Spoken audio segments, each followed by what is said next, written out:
Drew can do it. If you have a horrible idea, I'm not going along with it. But that is part of Drew, just so you know, is That's wiring. part of that doctor. That's part of that doctor. Can I ask you a question? As a woman who's been 16, I mean, I'm 18 now, so it's Right. hasn't been that long.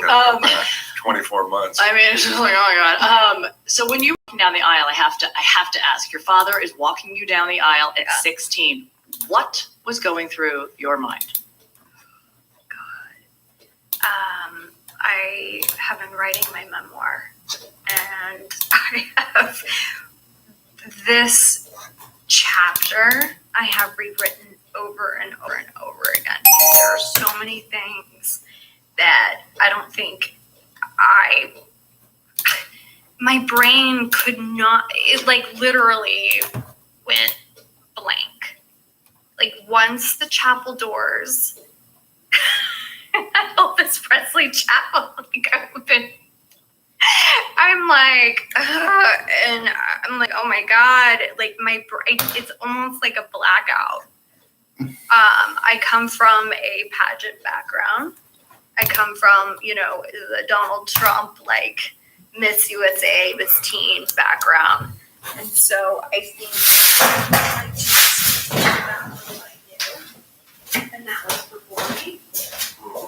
And so I was like, okay, well then here we go. I'm performing, and I just never stopped performing.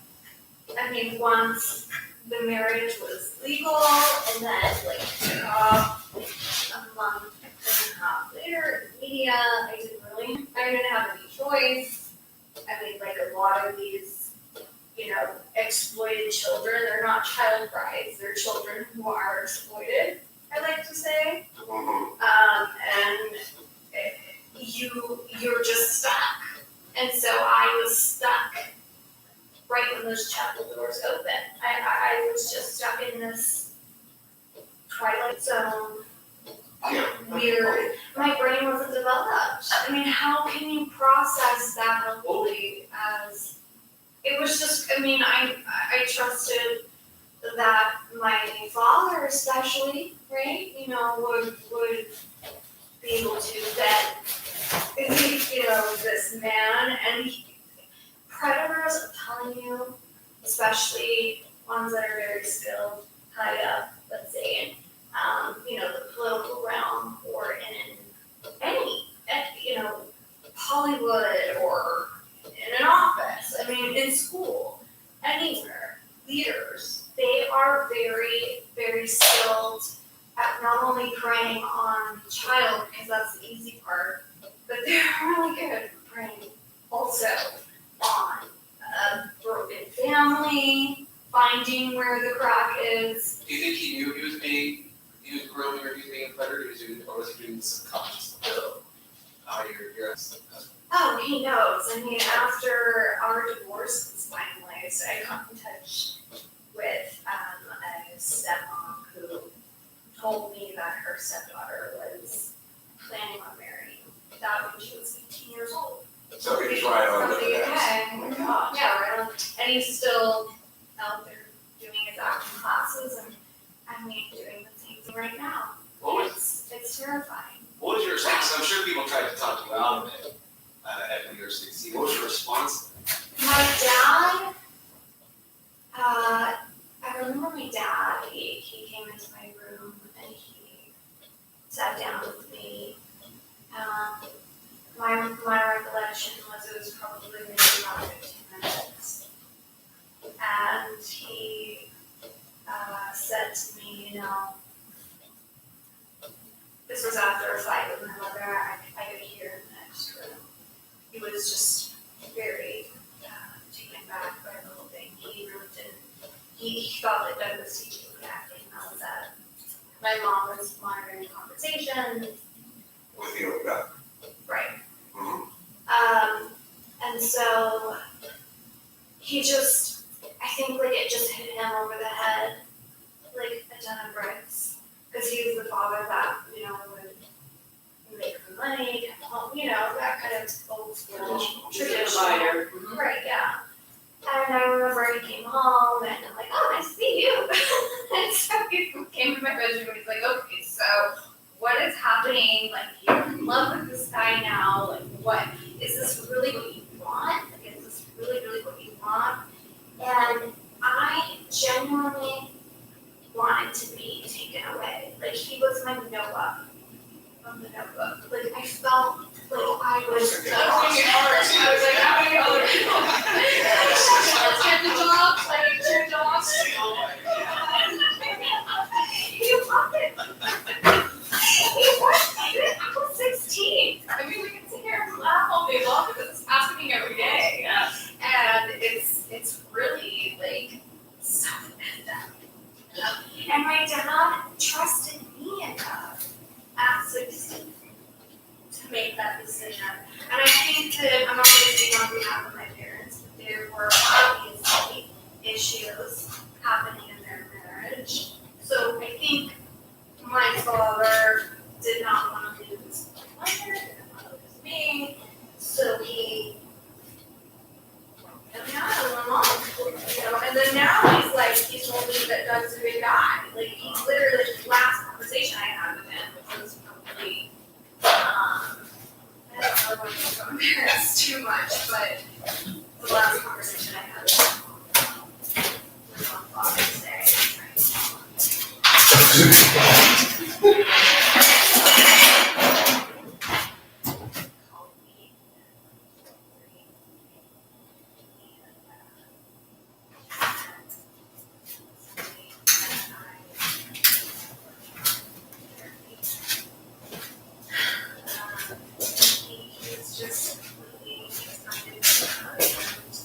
Then I get a call a few days later, and apologized to me.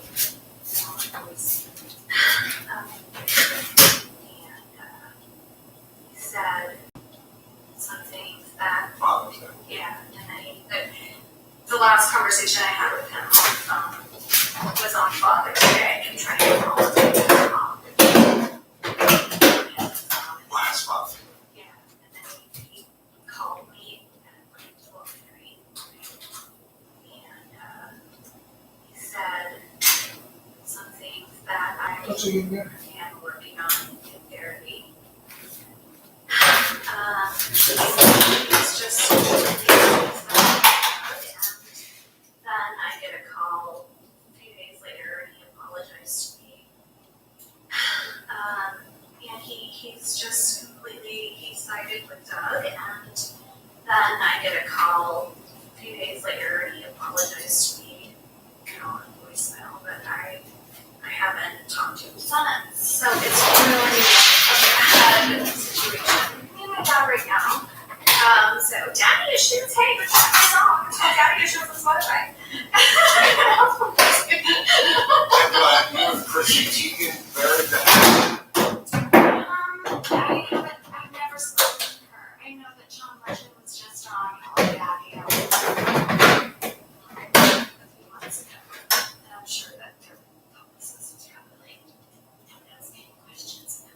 How do you feel towards her now? I mean, it's, whether she tries to contact you or not, for me, personal experience, when I have, an issue with someone, it's how do I react to it? Do I forgive and move on? Because carrying all of that, anger towards someone is just exhausting. It takes a toll on me. So for me, like, how do you, when you think of her, do you have animosity towards her, or are you just like, that's her path, that's her, I'm letting you feel, like, how do you feel towards her? I think it's interesting that Chrissy has been at the forefront of the judgment towards me, because it wasn't just Chrissy. So I'm not saying Chrissy, but I am saying that there was Courtney Love on Newport on Twitter, there's some other people.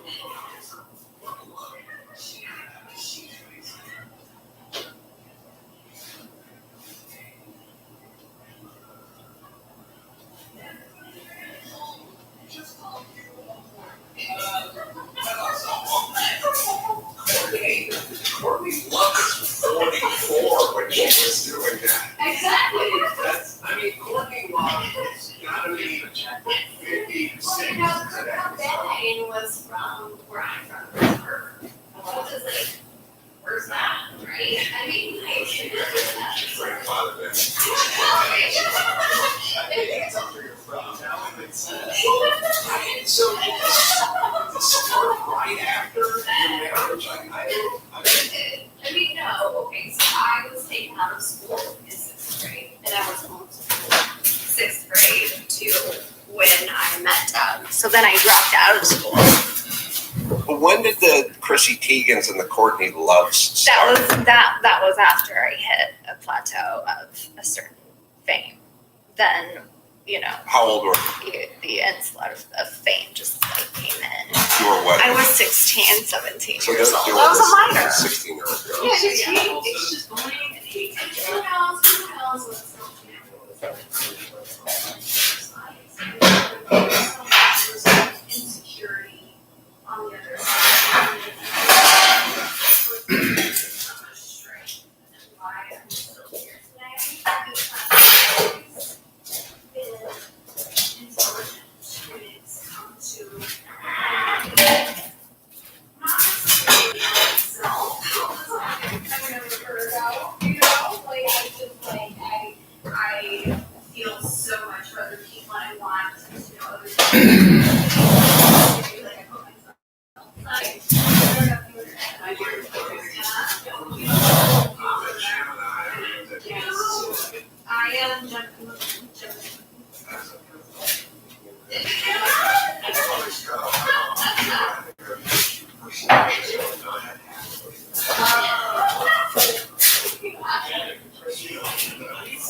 I'm a Taurus, so I get along with them. I'm very friendly.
So then I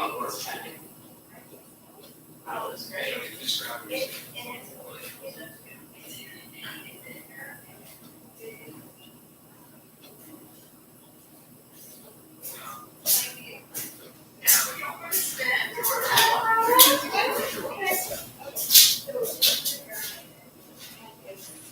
Is that the language of Jesus Christ? Yeah, he didn't speak Hebrew. Okay. And he said, with two criminals, right? Story on the cross when he was being crucified. He said, forgive them, for they not know what they do. And so I got that on the back of my neck. And it's a reminder to me, like, we forgive them, for they not know what they do. So it's a reminder to me, like, you know, we're all human. We all make mistakes.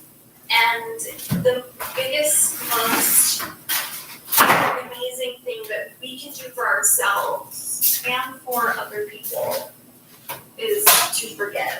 That does not mean forget. That does not mean that we need to forget what people have done to us. That does not mean we need to accept them and continue a relationship or open up that door. But that means you can forgive them. I think I'd rather forget. You know, that's what I'm trying to do with this right here. Don't you forgot already, you know? Yeah. You know, so it's not easy. It's easier said than done, but it is a practice that I think is really important to remember So, for survival. absolutely. So now, You opened that with five, what's the question? Being six figure, so perhaps that's.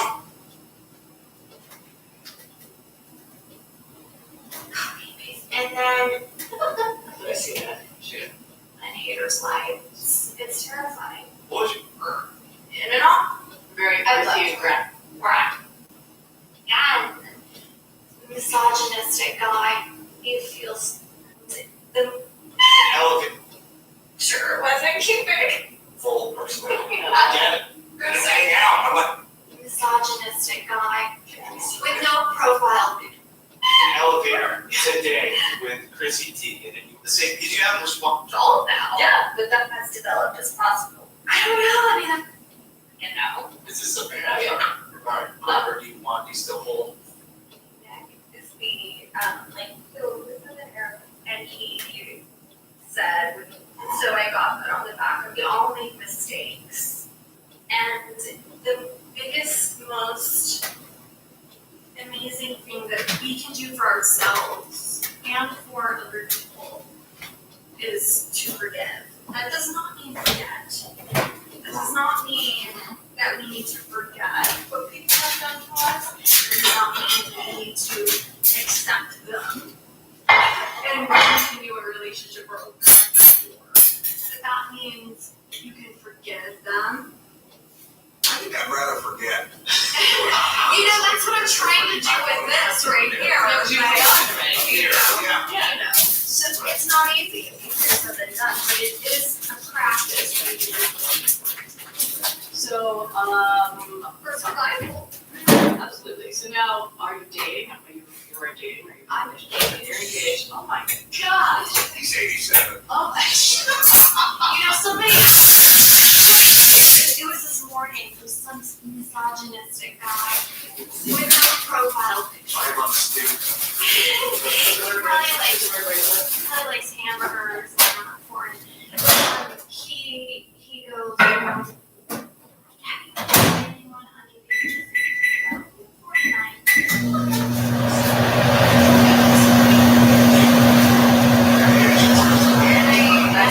And I said, You did. It was like a big old How many carrots? God.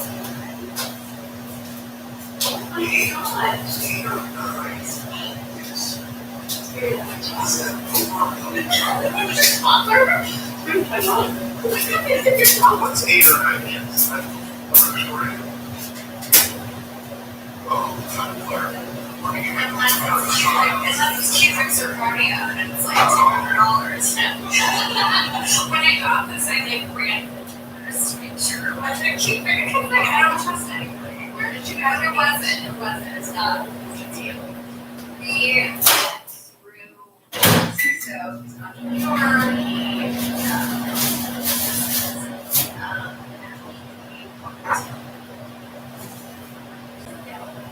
So this stuff is using wanted to just take my vagina. like I disagree. So the stuff is using and I mean grooming, I would say in the last year or so, this has become like a big topic. It's a hot word right now. Wanted to what? I know. Can I bend this? You can do whatever you want. Yeah, the microphone. Grooming. Well, grooming is one of those words that is really good and really bad at the same time. Because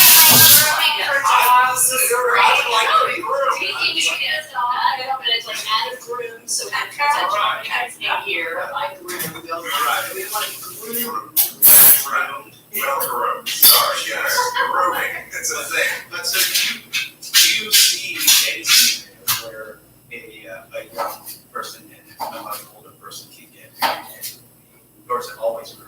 Well, you have like Celine Dion, right? I mean, she was with mentally ill until he died, right? So they were when she was 14. She was 12. She was 12 when they met, and then maybe 14. But then we don't know. We don't know what happened. We don't know. It's Yeah. Canada. They were trying to think about it. Well, And then Elvis, like, you know. Yeah. yes. Mhm. Jerry Lee Lewis, that was like his cousin. oh dear Lord. You know, I always turn the argument. This is like moonshine. I turn the argument around like when we do like Catch a Predator. Oh, Chris right, Hansen. yeah. And every once in a while, the guys be like, "I just drove out from Fresno. I didn't want to have sex. I just I just wanted to have some gummy wanted bears. to hang out." I'm like, You "You're more deranged now. Yeah, What, you got a Orlando 12-year-old? Yeah.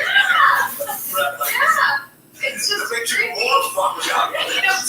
Doug even sent gummy bears to the new girl he was grooming after I divorced him. He sent her gummy bears in the mail. Is that a grooming technique? It's Like, whatever. just sending gifts.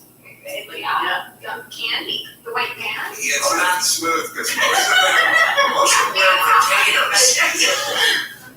So when their teeth is jammed together, they can't. So what are we doing about grooming? Is there, are you speaking in front of Congress? Like, what's the plan with grooming? So- How do we put an end to it? Okay, so there's no plan in grooming. I think that the obvious tactic is to speak up. I think it's to create awareness, obviously, around Well, an issue. that's what I mean, a plan. Like, things can get momentum, they can be cause celebs, you can get some senator, you know, to announce, they get some sort of bill passed, like a non-grooming bill, or get the governor, or wherever, like, Well, yeah, I mean, hopefully, fill the loophole at some point. But what is the loophole? the loophole is there are I think there are states that still allow this to happen. The children as young as like 12 can get married to somebody as old as whatever. Seems interesting. It seems It's ridiculous. I think today with social media, grooming is like you hear stories about people, that are messaging, they're just DMing people that are older are DMing young girls on social media. That's a form of grooming that just, I think, flies under the radar because they're getting messages from a lot of celebrities that are just, DMing them, and then next thing you know, they're sending them naked pictures, and then that's, not not even naked pictures. I mean, there are girls who are so slick that it's not about even the naked. It's not even about sex or anything. It's about controlling their I know you feel, older than you are. I know you feel stuck right now, and I know you feel like you're a child. And there's a playbook. There is absolutely a playbook that a lot of these members go by, and it works. And they're still able to legally do it because there is this. Do you think it's a natural playbook, like they just know what they're doing? Or you buy it, you get it on Amazon. It's the groomer's playbook. Or is that dummies got grooming? Because Yeah. saying like when he would do the catch and I would love to these talk guys to would do the Kansas. same Oh my God. connected. We would do these things, the same, all of them use the same lines and the same. They do. You know, it's so scary to me that this girl who she is like I see or I hear her.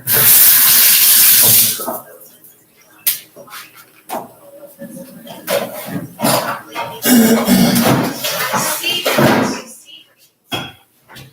It's her victim.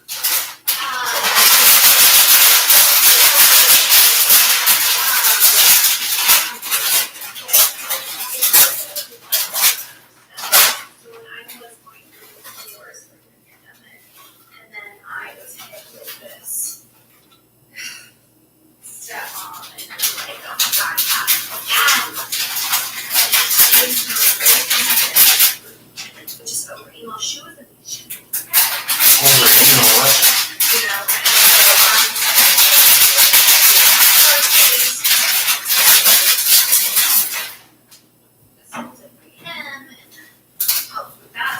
situation.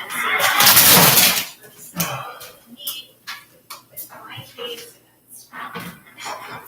away from him because it was this close. It was this close. And to have it again, I didn't have. I should talk like that. I was still going through the trauma of it, and I was sit there. I mean, I was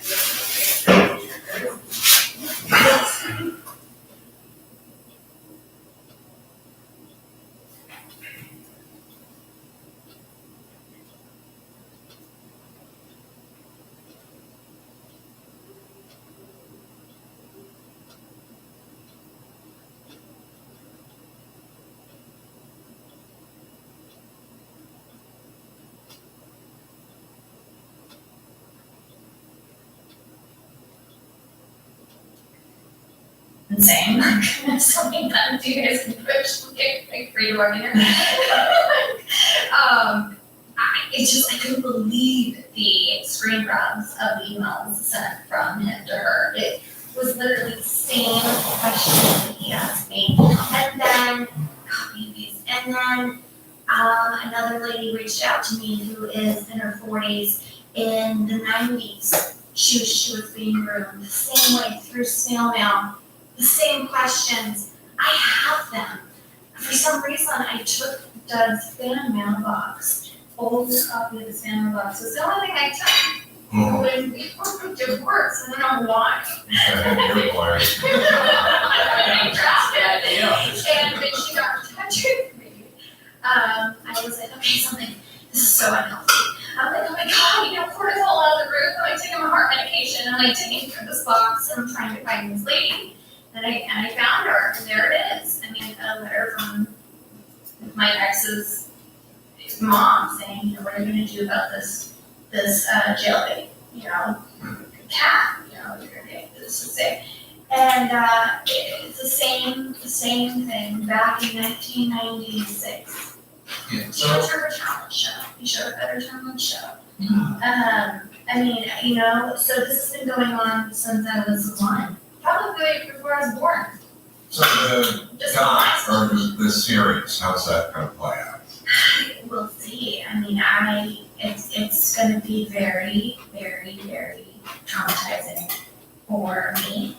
But I'm really hoping that if I don't speak up and if I don't use my platform, this is just going to continue. And I don't know why I'm placed here at the front of this fight, but I have been. And I'd be damned if I just lay back and let it pursue and happen for no reason to me, because it's just going to continue and it's going to get worse. Social media is making it worse. I mean, everything is making it worse. TikTok, everything, So the more that we continue, it's growing. So I'll be damned if I sit back and be quiet for these other survivors and future survivors. So can I give a plug to you before we wrap this segment? People can reach out to you if they like on Twitter, People reach out to me Instagram. all the time, yeah. So I'm not Mother Teresa to a therapist. I'm not a therapist. But I mean, I'm definitely on social media. I am there, Courtney Southern on Instagram, Courtney Southern on TikTok, and also on Twitter as well. Well, Courtney, thank you for your courageous fight. And when the series comes out, or the docu comes out, come back. Yeah. We'll look at it and share it with us, and we'll give it a plug. Thank you.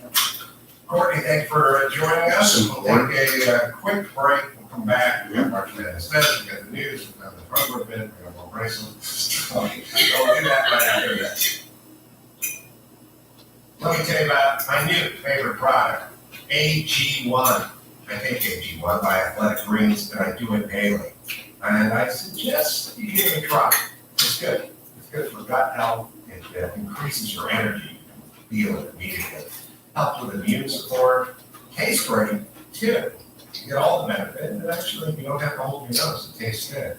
I take it in the morning, and you can feel the benefits and the effect immediately.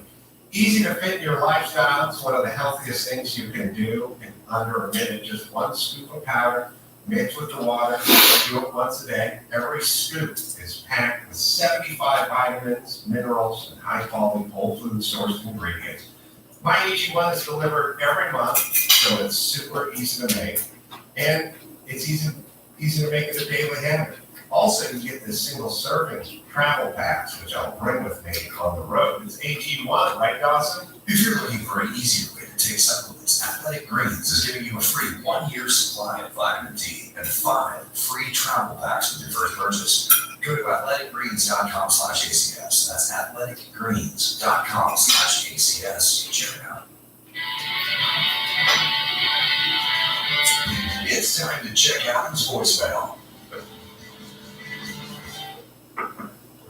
Hi guys, Derek down in Florida. Got the lawyer business degree, did 10 years of sales, staring at a computer screen, listen to people talking about nothing, but can't do it anymore. Started at 3 this fall. Can't wait. See you later, buddy. Get out. You can leave us a message at 888-634-1744. Oh, yeah, Naples. We just added a matinee show on Saturday at 4 p.m. Because why shouldn't I just work? Yeah. You know what I mean? What are you gonna do? What else are you gonna do? Nap? I was looking at the travel itinerary. We're leaving LAX at 6 a.m. So that'll be up at 4 a.m. But there'll be 2 shows. The flight back from Naples is from Naples to Newark or something. Yeah, it's not very And then it's a 6-hour. It's 3 hours from Naples to Newark, and then 6 hours from. Should I just go to France? Yeah, just one. All right, but Tickets at Apple.com, 4 p.m. matinee show this Saturday. yeah, all the weekend shows are sold out, but they added another show. Do you like matinee shows? I don't know. I've never really done them. I've done 3 show days Yeah. before, but it's like 8 o'clock, 10 o'clock, and midnight. Right, I've done that, and I've also done matinee shows, and I find that, I don't know what the audience is like, it's either like, they bring their kids, even though they're doing, or they don't wait till 8. Now the late shows get pretty rowdy. Yes, Yeah, they do. the matinee shows be much Yes. stressful. Yeah, that's good, that's. Yeah, well, look, I'm there. It took me 12 hours to get there. Yeah, just as many shows as you can. We did find the, Yeah, guys, there's been a lot of, I'm doing louder with better. Yeah. Yeah, fly out there. And, it takes a lot of time out of my day. I got family. I got a lot of stuff. And so, I just wanted to say that today,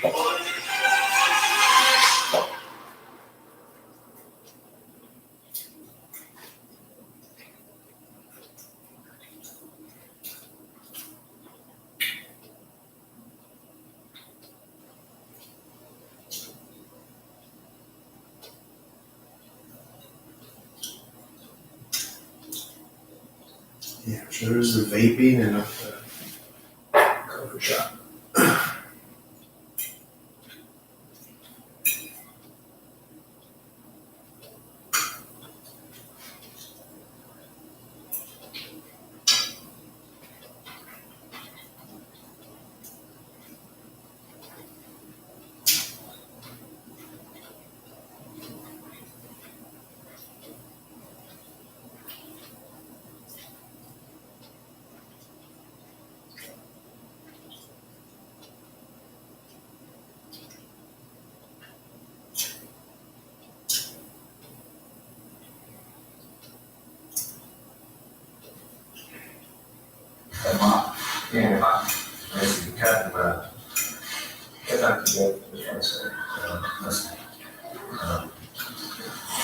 There was a day for this question mark or sexuality because of their much.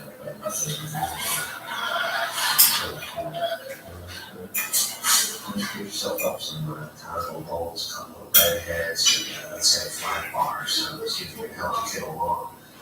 You come and get rid of the mocktail with some spick and span. This guy's gonna open himself in right in a few years. hey son, I was talking to Daddy. You must head over to the hardware department and stuff, right? But except for brakes. Yeah, I guess, Yeah, I'll tell you what, I'll hang on to these. Hang on to the cooler parts. All right? That's good.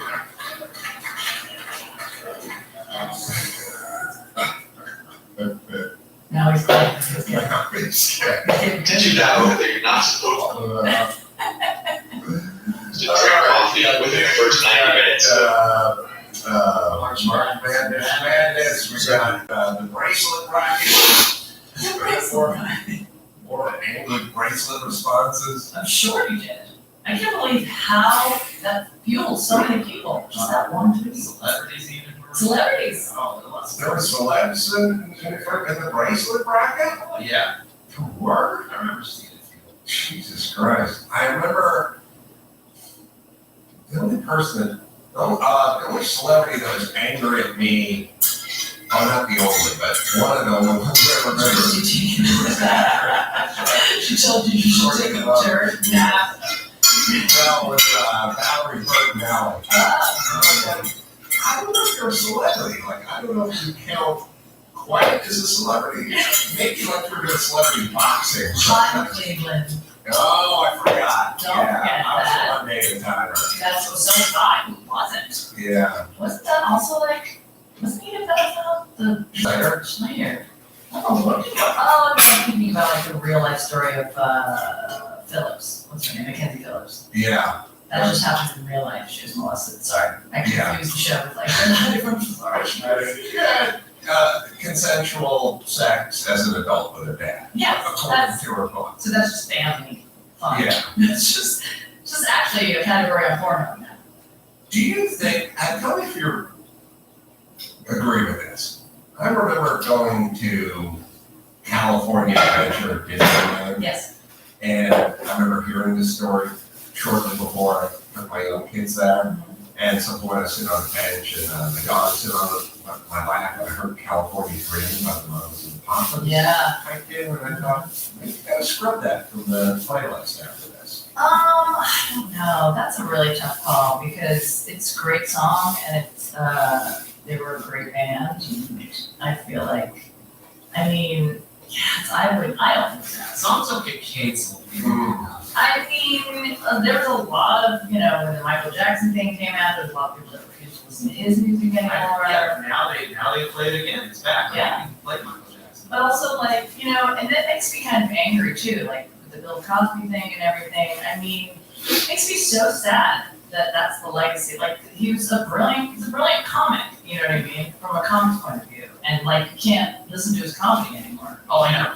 Most comedians who, when you ask them, what are your influences, they'll say Bill Cosby, but they kind of pause after, like, Or they Unless- used to say it. Right, unless they drug women, then he's still their biggest influence. So if you go back and listen to him. I know, This so, Spanish yes. fly. Oh my god, so many, yes, tells for sure. But that aside, he was a brilliant comic.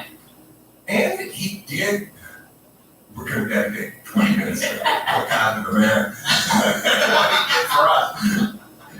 I made a documentary about Billy D. Ribbons, Yes. the first black driver, did he? And he sponsored him. Yes. Like, he did things that He were did things. philanthropic. The Cosby Show was a groundbreaking, trailblazing show. It just Yes. was. And that's what makes me so angry, because all of the other stuff now is overshadowed, like horrific things, horrific, by the way.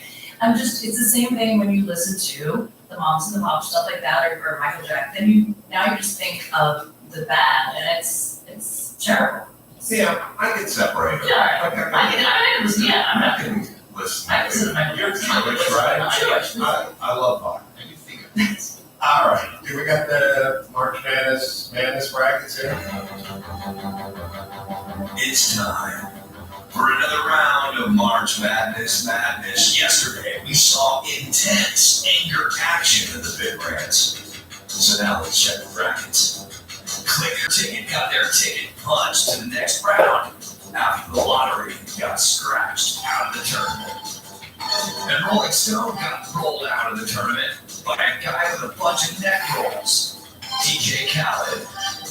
Today, we close out the bittersweet 16. First up, the Big Government Conference. with two newcomers facing off to prove who deserves to be here. It's Biden's Cabinet Diversity against student loan forgiveness. Let's do Cabinet Diversity. All right, I know the world's biggest douche because I've been pushing back against this concept. It's affirmative action. It's fine on campus to some degree, except for the problem with it is it never ends. At some point, you go, we want more black representation on campus. Oh, great, everyone agrees with that. At a certain point, the next step is, hey, Asians, hit the fucking road. That's the problem with all of this stuff. For every person who gets a job somewhere in a cabinet, there's someone else who didn't get that job who may be more qualified. But the worst vestige of this is me questioning everybody. So now every time Biden, who announces he's going to have the most diverse cabinet in the world, he's going to have the first black vice president, he's going to have the first gay this or transgender that. When I then see them, I go, oh, I bet they're not very good at this. I bet they only got hired on because of this. And I argue that Kamala Harris does not move us forward. She pushes us backward because we go, we have the first African-American, biracial, female vice president of the world. And we go, yeah, that bitch sucks. So let's never do that again. Student loan forgiveness. First thing, I get it. They're predatory. You know what else is predatory? These fucking colleges. I just saw a story last night. You want to know what a year at Stanford costs? $81,000 a year. $81,000. Why is every single politician either angry at the banks or angry at the pipe fitters and the welders and the roofers and everyone else who never took a loan out, who doesn't want to fucking pay for the assholes to get their money back on a loan they took out? Why don't we ask, why does it cost so much to go to fucking college? You do the same as like, I got a 4-year degree in Chicano studies, and now I owe $372,000. The highest pay I can get is $41,000 a year. How am I going to pay off that loan? And then we go, man, the fucking MasterCard, fuck those guys. How about the fucking college that just ripped you the fuck off? How about the college that charged $250,000 for your zero burger of a 4-year degree? Why can't we turn on academia and ask those questions? Where is the fucking iron? It's twice as much to go to college now than it was 4 or 6 years ago. By the way, our worlds are going to collide. I found out the University of Michigan had 142 diversity and equity managers, all getting 6 figures. So perhaps that's part of the cost. Oh boy. All right, so cabinet diversity versus student loan forgiveness. I love your take on cabinet diversity and Kamala Harris. And yes, it's actually it's bringing us back. It's putting us back. We're taking a step back. But during your student loan forgiveness rant, I found myself soundly going amen probably 3 or 4 times. So I'm going to vote for that. What do you think, Jim? I agree. I mean, cabinet diversity, I agree with that. That's been going on for a long time. But you're right, no one goes to college. I have no idea why they're so expensive. It is ridiculous. We want to get education. They keep pushing every person. You gotta go to college. You gotta go to college. Well, who the fuck can afford it? Who can afford it? Stop telling me I go to college unless you're paying for it. And you're right. You know who does get into the colleges on scholarships are diverse people who might not deserve it. They might not. They might not be the smartest. They might not be the brightest. The teachers. I mean, it's the same thing. I like the way you blended them together. So I'm also going to go with college student debt forgiveness. Student loan forgiveness will advance to the elite, to the irate 8. Our final battle in the bittersweet 16 matchup. From the pop culture conference, 2 more newbies battle it out. Woke car commercials versus selling sunset. Woke car commercials, go. I don't blame Subaru. Subaru has sized up their audience and they're playing to their audience like a black comedian at Night at the Apollo. It's not that. Subaru is nothing. Their cars are made with love. Their cars are made with bonderized steel, aluminum and plastic and other things that destroy the environment. They're not made with love. Only elves can make cars with love. They make shit out of metal. The same company, Subaru, makes attack helicopters for the Japanese military that fire missiles into foes. So, are they a company that makes things with love, or don't they? I wonder if their attack helicopter commercials focus that much on love and puppies and lesbian couples going into the woods. I doubt it. My point is, it's for you, super soft, weak-minded individuals who no longer care about powertrain warranties, mileage, rust-proofing, nothing else. In cubic footage storage, anything. It's all about love, and you deserve the lesbian wagon you get. Selling Sunset. I say this one with a heavy heart.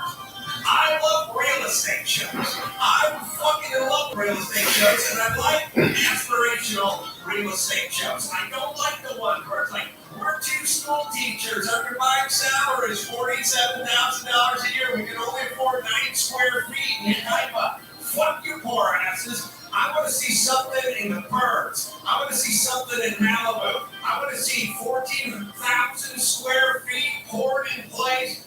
Beautiful looks of the Queen's Necklace in downtown LA and Century City for $41 million. That's what I want to see. That's why I tuned into Selling Sunset. That was season 1. Now we're on season 5, and it's just bitches be fighting. They sit in a fucking office and they fight.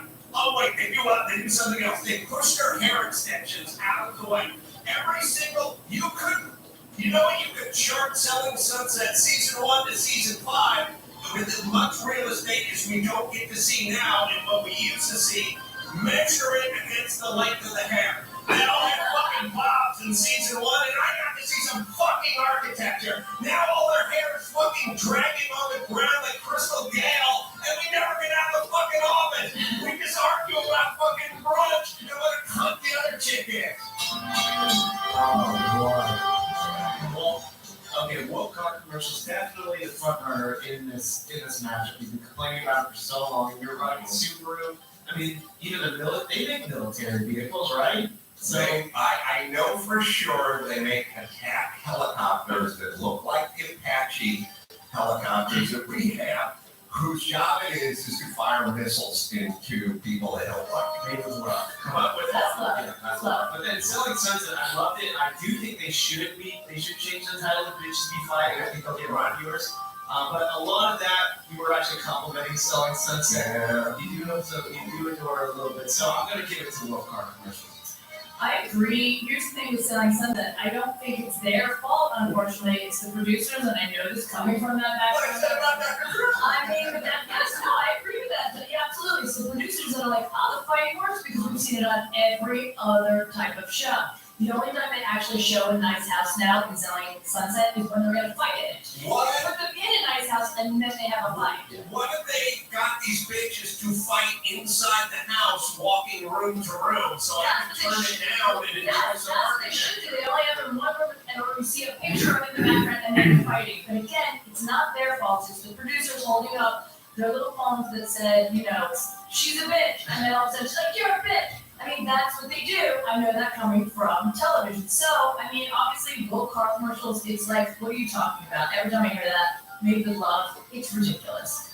I'm going to go with woke car commercials. All right, car commercials will advance to it for more March Madness, the Irate 8 next week. All right, I have a couple more bracelets. I like your responses to their responses. This is fun. I have to just ask, I can't, I'm obsessed with this. No sprinkles on any donuts. Oh. Well, listen. Oh, donuts are good. I don't have, I'm not anti-sprinkle or Jimmy's per se. And generally, I'm trying to be magnanimous, Chris. Chocolate sprinkles are fine. The rainbow A-flag ones, that's just empty calories. It's pieces of hard sugar weird on top of your shit with red dye on yourself. But that's fine. Not totally against the sprinkles, but I am against the sprinkles because It's a stepping stone accoutrement. It leads you to more shit on top of your donut. It doesn't need shit on top of it. It's a donut. Well, it could be a buttermilk donut, it could be an old-fashioned donut.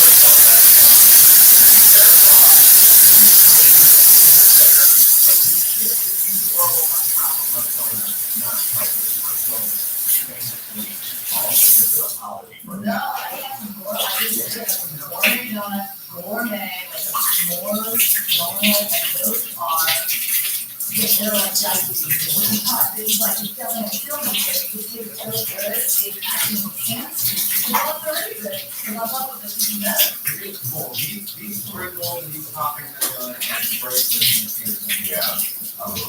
Putting it out there. Well, that's all for it, yeah, I like it, I said, I'm all about that.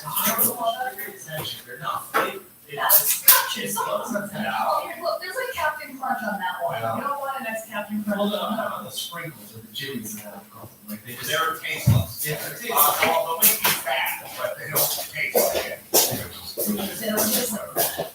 Sugar. The only thing I do disagree with that on the donuts is I do like the braised donut, but I think those are good. What about a cream filling? Have you ever had the chocolate cream filling from Dunkin' Donuts? Right, this is fine. It's the best. That's donut out of chocolate. Chocolate confession is delicious. Buttermilk, maybe. I even like chocolate because I like donut, I like chocolate, but I like a donut to be donut flavor. Like, I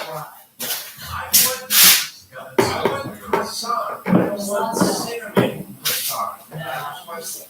It's also good. Also, If you like croissant. I like chocolate croissant. I like chocolate croissants. Like croissants are They're fine. person that doesn't like a croissant. I don't, so I'm not like a terrorist. I like Sure, yeah.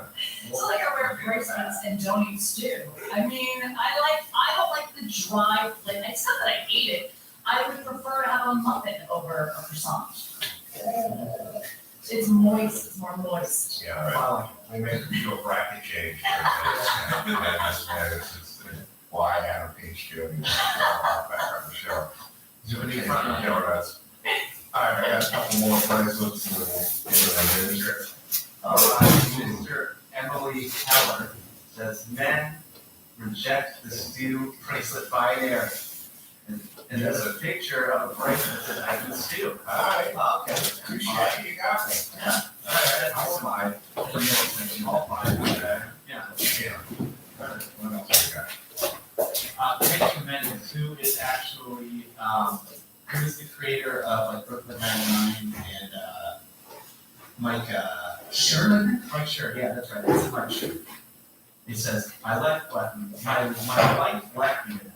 Served me stew, and I wasn't man enough to eat it. Quote, it's too meaty and chunky for my tum tum. She shook her head, sadly.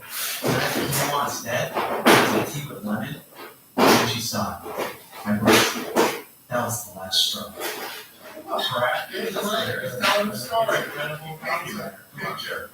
I'm not sure what it means exactly. I'm not sure if he's like, with you or. Oh, he's not with you now. I mean, it's good at having fun, but it's not, yeah. I remember he wrote a few of these that were kind of, yeah, they were like scripts almost, or stories. He was telling a story. Any more guys? Okay, at Robbie Couch says, fellas, is it gay to eat anything that's not stew? There's plenty of straight things. Meatloaf is super straight. Oh, yeah, steak, just a giant steak. A good stroganoff, Yeah. which ironically, stroganoff. Stroganoff. Yeah. Stroganoff. Yeah. Yeah, there's plenty of straight food out there. I will do one more than we'll get in a minute. At Dana Schwartz says, is masculinity eating stew? No, it's a talent. It's a guy, and listen, I'll include a casserole in here. Okay. Tuna casserole is like pretty masculine. Yes, yeah, all right. Yeah. Yeah, I mean, Yeah. that's an older dude. Very like, yes, yeah. Yeah, that's a Longer Midwest. made tuna casserole. Yes. Which just, I mean, I do like the casserole, but warm tuna, when you just say it out loud, it's like, That's my father's favorite meal. We grew up on it at least twice a week because it was good. Really? Yeah. That is, yeah. Warm tuna sounds like a jam band. No, they're in Silver Lake tonight, warm tuna. Last night. So we go like, you sold out 3 shows at Red Rocks? Yeah. Warm tuna? It's available, hot tuna.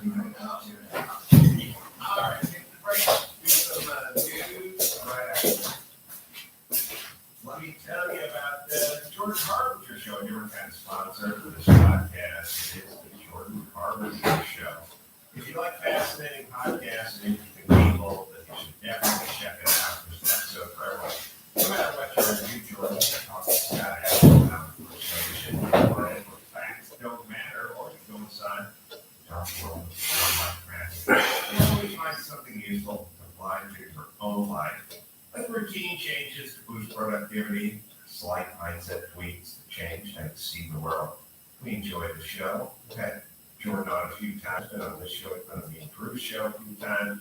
We know you're going to as well. So it's the Jordan Harbinger Show. It's HARB as in boy, IN as in Nancy, GER. You find it on Apple Podcasts and wherever you listen to finer podcasts. The Jordan Harbinger Show. As we celebrate 14 years of podcasting, here's another memorable moment from the Adam Carolla Show's Ace Awards archives. Do you have any idea what life force doing this? Foul. Faith? Hi, sorry. Right. Is it faith? It's me, yeah. Okay. Yeah. Okay. You don't hit the L very hard then, to be fair to. Okay. It's faith, right? Faith, yeah. Okay. All right.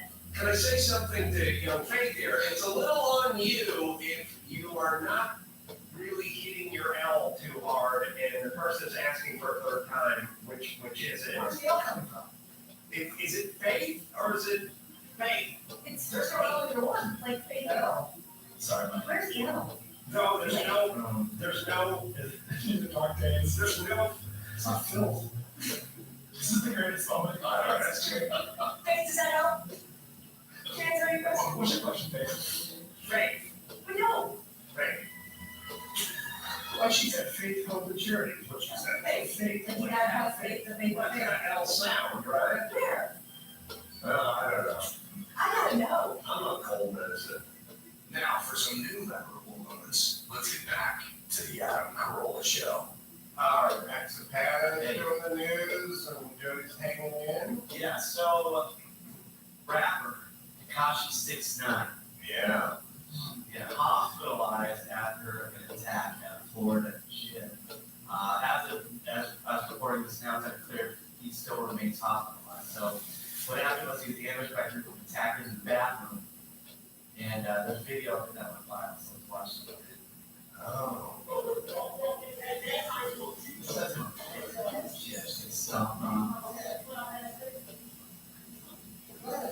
So he was a snitch.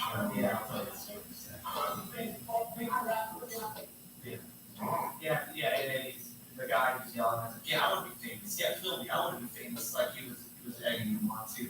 Well, so his story is, so he's 26 years old, real name Daniel Valadez. So he was in the Bloods, the 9-trade case of Bloods case. And he was facing decades in prison on racketeering and other charges, but he took a plea to lower his sentence, to lower his time in exchange for helping the feds take down his former Bloods associates. So his lawyer, when this happened, goes, we should put you in witness protection or something. And Tekashi says, no, I'm good. Right. I'll be fine. His lawyer's like, well, you're going to be looking over your shoulder all the time. Are you crazy? Look, he's obviously very easy to spot out anyway. And so, it's not clear if this was related to. Well, if it's not related, I'm not going to that shit. If that was completely random. That's what happens when you crunch in the gym. Or, yeah.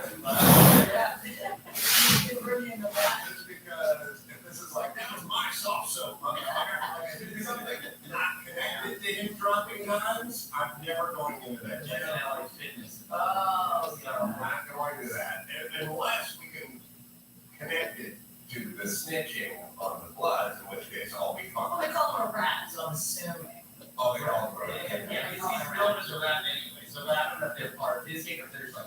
behavior, that's all sorts, let's just. So you think you would have taken that deal to be like in the witness protection program if you like turned on a gang? Absolutely. I would. Say no. He had a good run though, because this story is like 4 years old. Right. He said it's in 2019. Oh, he was, yeah, 4 years old. And he had a pretty good run of 4 years of not getting beaten in bathrooms. Yeah. Well, time's coming to an end. So his lawyer is now requesting that the FBI protect him. And so we'll see how that goes.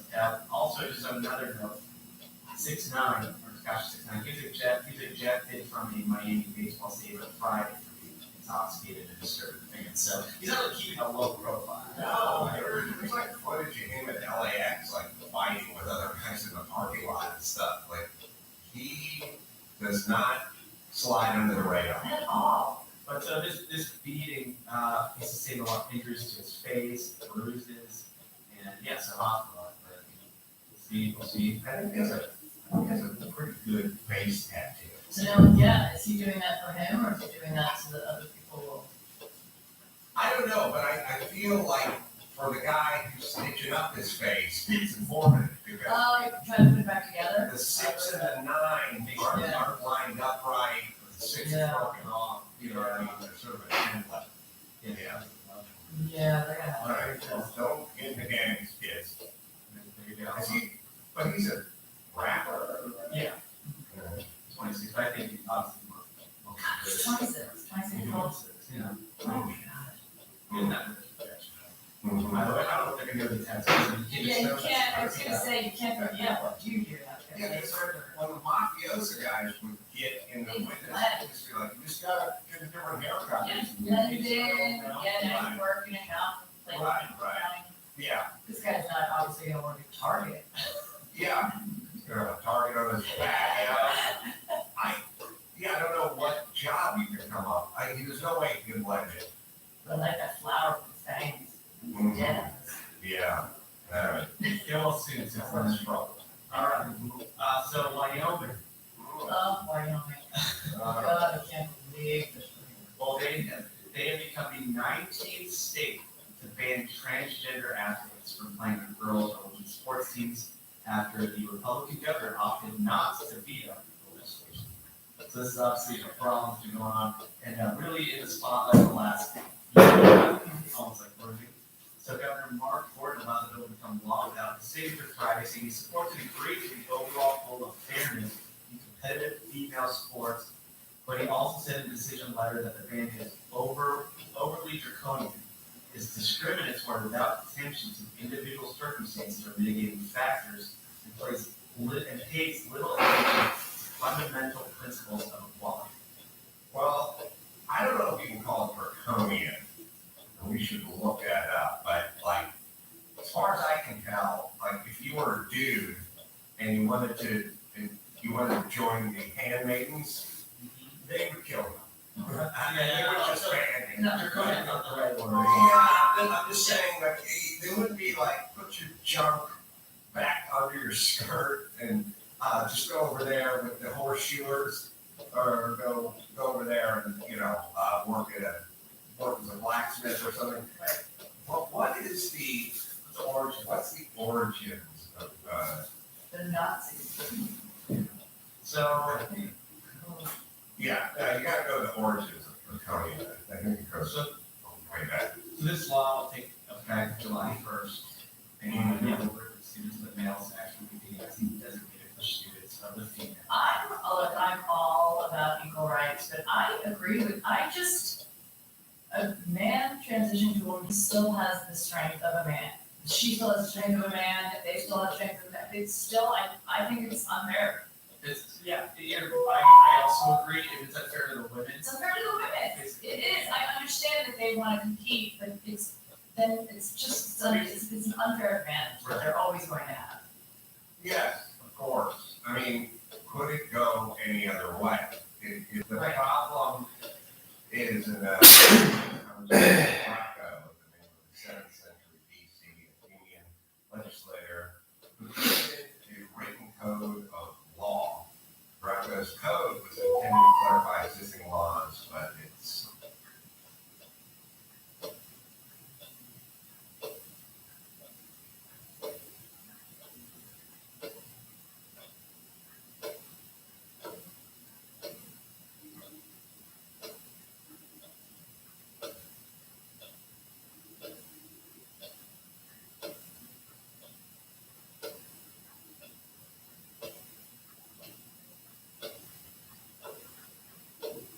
But its severity is what made it really memorable.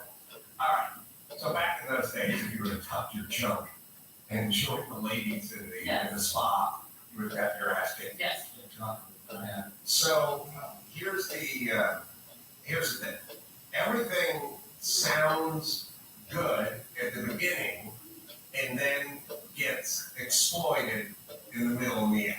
So you can do this and you go, we should be an open and generous and safe society, and people that are coming here from other lands who are being politically persecuted and oppressed should be able to seek refuge in our country. And everyone goes, yeah, that's good. All right, so any mother traveling with a 5-year-old who's being persecuted in Guatemala or Honduras should be welcome here. And everyone goes, all right. And then 10 minutes later, it's a bunch of fucking coyotes hooking up random 7-year-old women. Here's your 5-year-old. Now go across the border and drop him off the cage, and then you can go get lost somewhere in the middle. All right, so everything starts off in something. Like, we're going to treat the whole community with dignity. And, whatever. This guy wants to fucking shoot fentanyl up. Why don't we make safe places for him in San Francisco where we can have a place where he can go without judgment? It's like, that would all be great if people weren't pieces of shit. That would be awesome. The person who undergoes the surgery is living and is like biologically a woman who wants to compete in the girls' volleyball tournament. We can have a discussion about that. Right.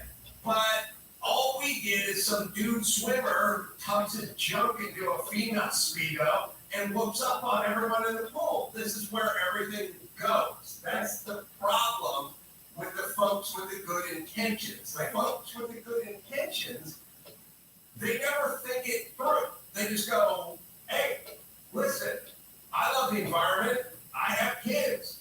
No more drilling. No more we're going renewables. We're going solar, and we're going wind. And that's what we're doing. And you go, okay, smash cut you gas is $6 a gallon, and we're having to import oil to get some of the worst people on the state. Okay. This is a good thing. Except for that fucking thing is good. Here's what we're going to do for people to understand. We're the police to step back, and what we're going to start is a community. A community will have ambassadors. Right. They're not going to be armed. They'll be there's 1,000 dead kids now. What's your plan? It never works. That's the whole problem with all these ideas. They're sort of diabolical because they start with this great idea. Like, listen, every bus should be electric and every leaf blower should be electric and no child should go to bed hungry. It's like, yeah, it's all great, hero. It's all great. It's the implementation of it that never fucking works. Right. Yes, everyone should work and live in dignity and have enough. But yeah, I get it. Never works. Well, that's the problem. Two things. First off, Antonio Serrano, he's the advocacy director for the ACLU in Wyoming. He said this latest development was shameful because it codifies discrimination. He quote, it's about erasing and excluding trans people from participation in all aspects of public life. All aspects. And women's sports were created because they couldn't compete in men's sports equally, so that we would create women's sports. Yeah. So I think, yeah, That's why we don't just call it sports. right. Yeah. And then you're in this weird, now these fucking wokesters are in some weird nether region of defending trans while sort of hurting girls who didn't make the podium and are not going to get the college scholarship for swimming now because dude with the dorsal fin dragging between his legs just woke up on him. Like, so super woke people who are all about women's rights, and that MMA guy who transitioned 10 minutes ago just beat the fuck out of that chick. So you do like chicks or you don't like chicks, or what side are you on? Exactly. But I'm with you. I want this to work. I would love for it to work. It's just not Well, I think that, I want them to be able to be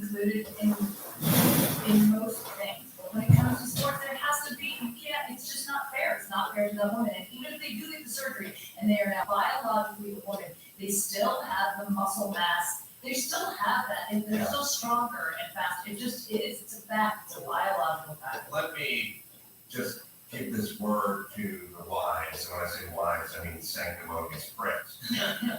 People who weigh the sort of downstream effects of things, whether it's the aforementioned border or telling energy companies to pound sand or pulling back on the police or not thinking it's a great idea to have formerly men compete against women.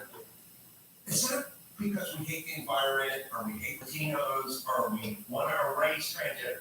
We just happen to live in a world with a little gravity. We've seen enough, and we're gonna weigh out our decisions. Right.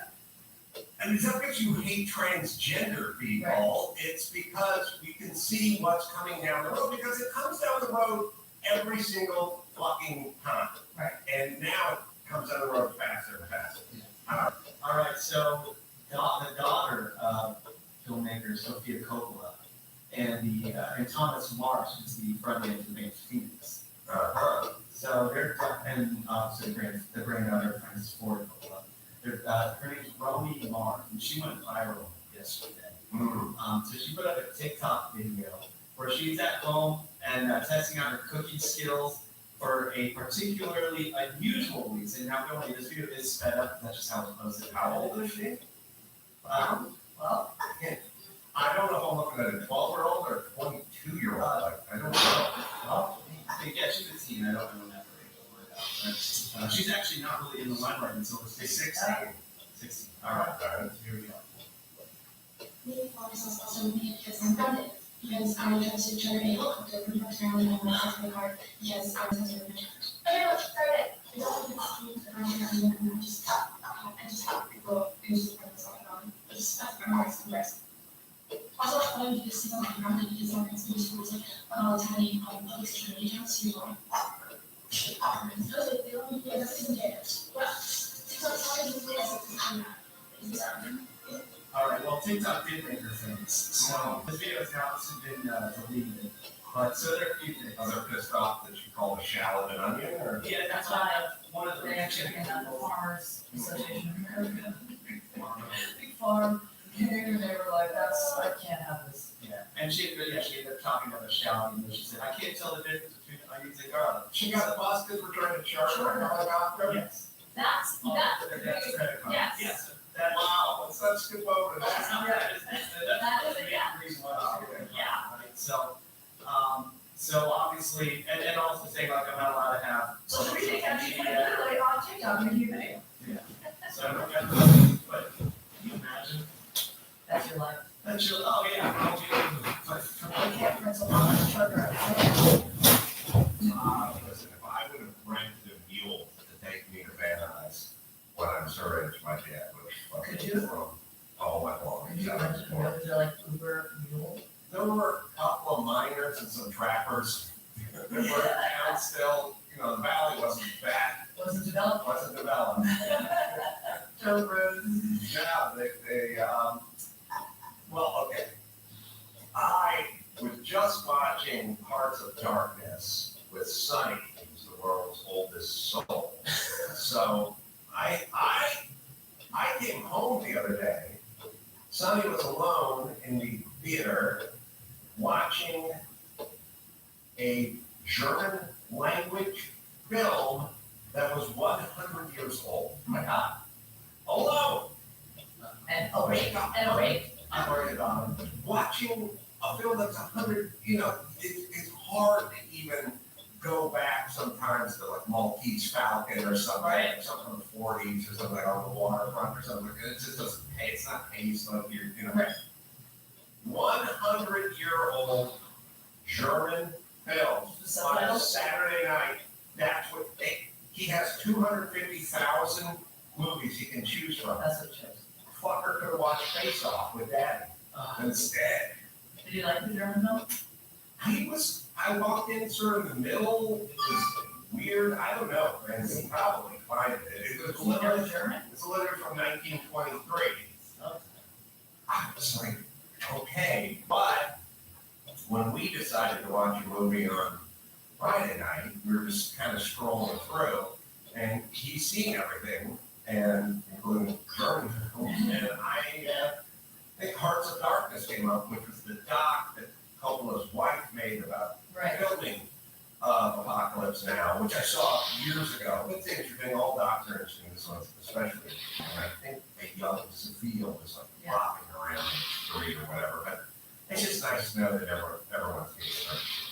Well, if Sunny and I don't know if they do or not, but they'd access your credit card. I mean, I feel like they buy very different things. Then I got charter chopper. And from each other, Italian. Somebody be like, I got this Prussian helmet off Amazon. I got the actual German star from that 1923 film. It's all flying out here. You see the movie Valkyrie? This is a suitcase, yes, the cabinet of Dr. Caligari. Silent, so you didn't even have to sign it. Oh, yeah. It's 100 years old. It's, I don't know. It made almost $4,800 at the box office, though, which back then was a lot. Yes, this is a movie. It's like a vampire. It's most dogs. Yeah, it was not homework assignment or anything. This is just him. Well, see, now this at least, okay, now wait a minute, this makes it a little bit better, because this seems like an origin of vampire film, and I could see a teenager being like, oh, let's listen to the older vampire. He's not into Twilight or any of that shit. No, but no, most people that love Nostalgia, they're not into Twilight either. No screw. No Thank you, screw. Nostalgia. I forget you Thanks said for that, that. thank you. But yeah, I mean, Dracula, all of Don't them. make excuses for the boy. But you just weird that. So I went into this, it's so weird, so weird. Just watch porn. He has a very long attention span. Wow, that's actually very impressive. I thought it was. Yeah. I sat out for 8 minutes, got bored. But, yeah, anyway, Hearts of Darkness, Lawrence Fishburne, 14, when he made the film Apocalypse Now. It's an interesting movie, and you guys should watch it. That's all. All right. So Sophia Coppola recently shot a Priscilla Presley biopic. That's good. Just remember, Sophia Coppola, she also played the young sister in Peggy's Who Got Married. She did? I think she was the kid's sister, I'm pretty sure, I didn't, find that out for me, but I'm pretty sure. Nick Cage. Yeah. He's a Coppola. Yes. So she played the young sister of, Kathleen Turner. I love Peggy's Who Got Married, it was cute though. And she was the little annoying sister who was terrible actually. And yeah, that's what I remember. And then she became the right person. Did she get shit for Got Out of 3? Was that? I think she might have gotten sick. Yeah, she wasn't a great actress. And I'm correct with that. She was in that movie, right, guys? Yes, I am. So yeah, she wasn't good in either one of them. And obviously, she got cast because, who directed did she get Peggy Who Got Married? Was it a couple of shit? Or it was. Oh, it was. Oh, yeah. Yes, exactly what it was. But she obviously realized that she couldn't act, and she went to the director's side. Yeah. Which I. I'm hit. I'm a little angry at Lost in Translation because I didn't think it was the bee's knees. It was okay, but that's the problem with movies. I watched The Whale last night. When there's so much hype behind something and then you watch it, 9 times out of 10 you are disappointed compared to when you just stumble on something and you're like, this is really great. So, I mean, that's like, unfortunately, I watched The Whale and I was kind of like, I could tell, I didn't even realize that it was a play, but I knew immediately. Because like, this is a play, this is based on a play. You just tell me everything's in one room, people are knocking outside doors and talking, and I was like, oh, this is a play. I usually stay away from movies where they go, it's an amazing performance, but the film's like 61 on Rotten Tomatoes. Yes. Like I go, I'd rather be higher Yes, me too. and lower with the amazing performance. Yeah, no, agreed. I really watch Face Off. Yeah, that's just great fun. All right, let's put a fork in the news. April's Saturday show, 4 o'clock. And come on down for the matinee, and then it's off. Turlock's off, the Fresno's off, the Vegas off, the city, Monterey. And Vegas, you have 3 days in the books. Then we're doing the rest of the city. So Yeah. At Jimmy's Club. Yeah, check it out, apple.com. Skinny Jody Miller, everyone. Funny you should ask.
When you're making an album, it's an intimate thing.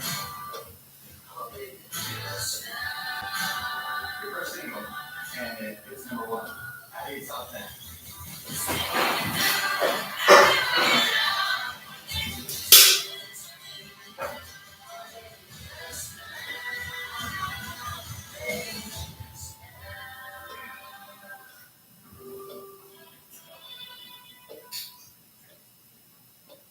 Mom, I need to talk to you about your rules. It's a little odd to show up and you're like, are you gonna be able to get later? He's a gig digger, Mom. He's using me for your AT&T fiber. Now that it has hyperbolic speed, he's gonna have to be shirtless and be army. Kids, why do you think I became a big young in the first place? Yes. I am the one of those. You live like a billionaire with AT&T fiber. Now with speeds up to 5 gigs.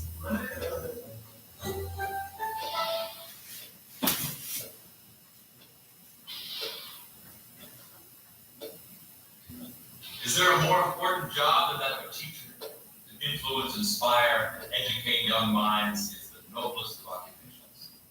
Vanessa Robinson is a born teacher. But lately, she has become disillusioned. The paperwork on her desk seems like a mountain. The minds of her students seem closed. She's about to be a student. Change all that. A student in her class by himself.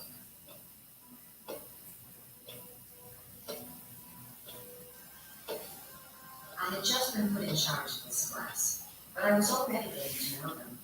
I was very good at mentioning names with faces, and I had memorized the entire class roster. I was a natural. I guess that's why when I was young, I always knew what I wanted to be. I didn't want to be a nurse or even a lawyer. I wanted to be a teacher. I wanted to educate young minds and inspire them to greatness. But now I've become a babysitter rather than a teacher. Keith, loose the ball, please. Thank you. Lately, I find myself thinking more and more that maybe I made the wrong choice for my life. I'm wondering what it would be like to sell real estate or to be a travel agent and visit all those exotic places.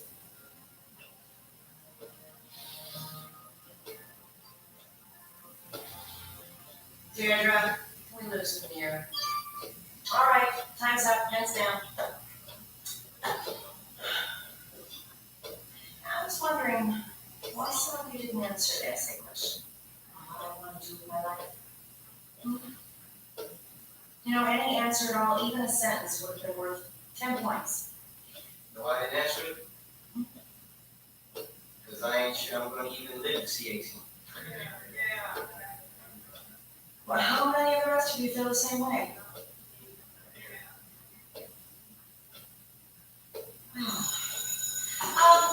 We'll talk about this later. Please put your tests on my desk, right side up. Thank you.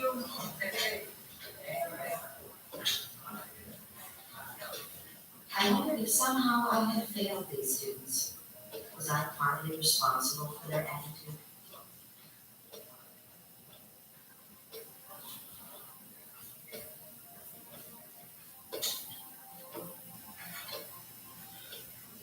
I was suddenly aware of one student who was still at his desk. Class is over. Do you need something? He was a student I didn't seem to recognize. I didn't know his face, and I didn't know his name either. Wait a second. Hold on.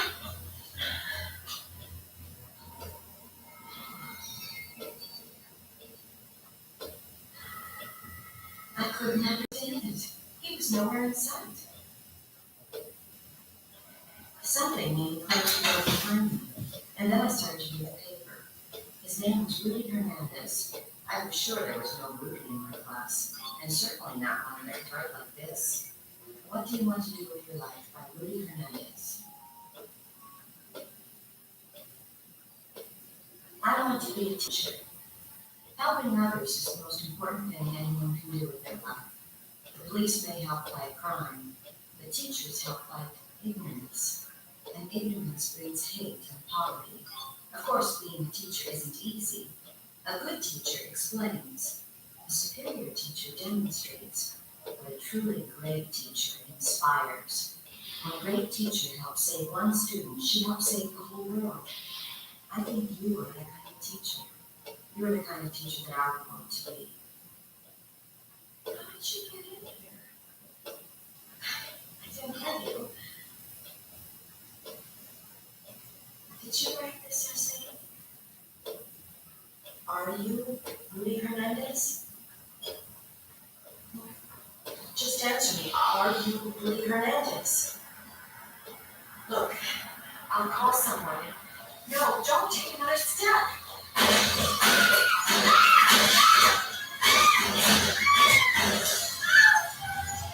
It was an accident of fate. If he hadn't made me leave my seat, I would have been shot. But his face seemed to show it was not an accident.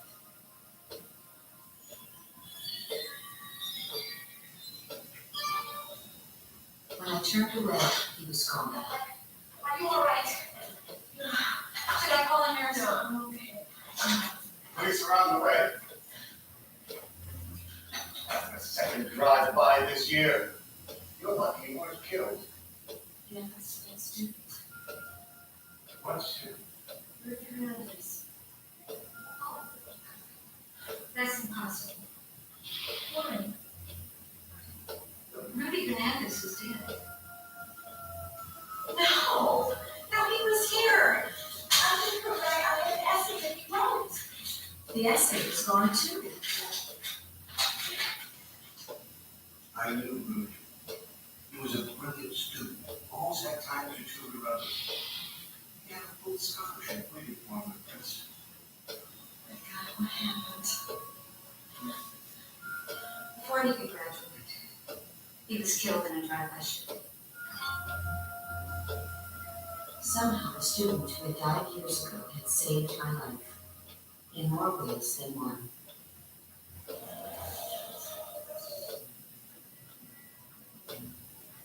Was Vanessa actually visited by the ghost of Rudy Hernandez?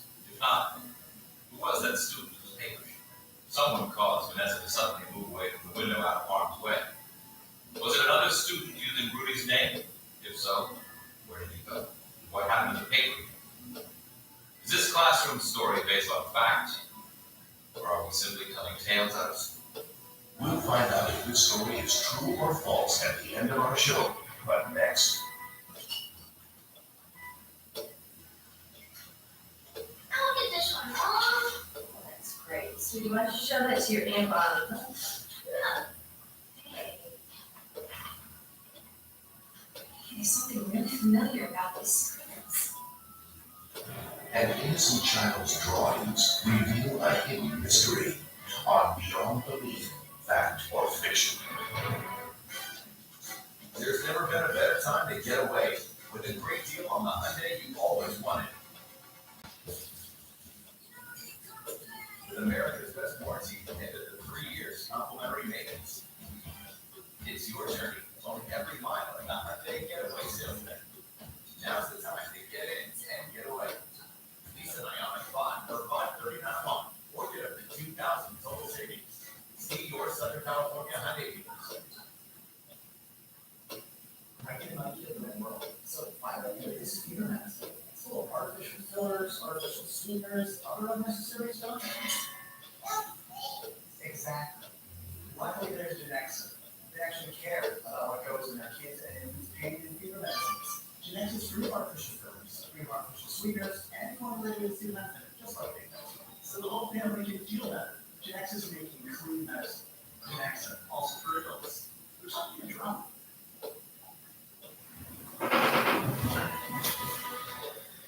Imagination of a child. What really goes on in the mind is still unspoiled by most of the conventions and ambitions of society. Should drawings like these be simply thought of as the expressions of innocent minds?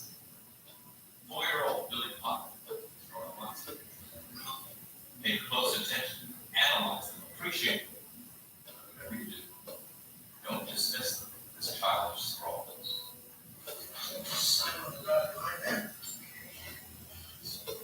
Suppose one thing certain about life is that we eventually leave it. Let's hope no time soon.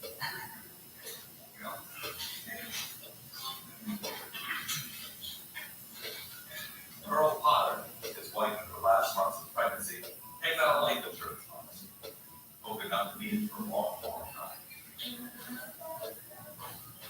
So, policy is requirement paperwork. If anything should happen to me, who they would take care of. Stop it, don't talk like that, you know it scares me. I think it was a promise I make. Yeah. Hey, slow down. Like, you know, it was rush, okay? How's it gonna be a promotion for us? All I need to do is somebody gets a promotion. And money, remember to get money. Where are you going? Upstairs. I don't know.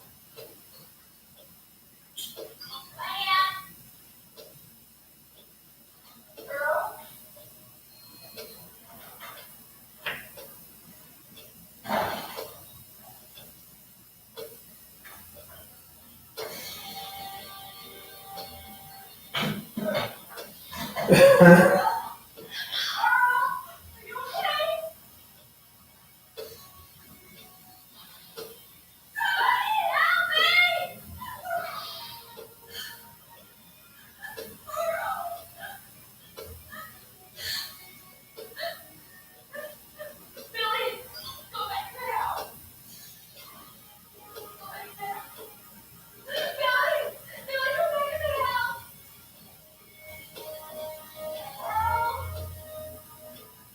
One week after Earl's death, Marlene and her sister Bonnie are packing up for a move to Bonnie's house. Blue, While Billy keeps his mind occupied by her own pictures.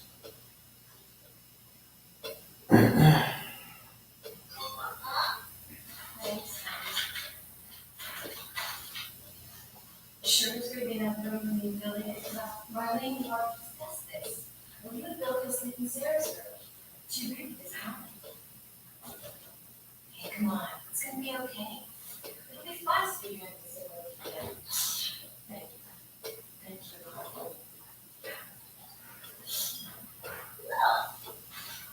Oh, that is great. Why don't you make me some more, huh?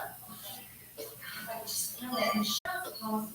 I never wanted to talk about this stuff with Earl. I know I broke it. It's my own fault. Look at yourself. You don't talk about it. There's nothing else you can do.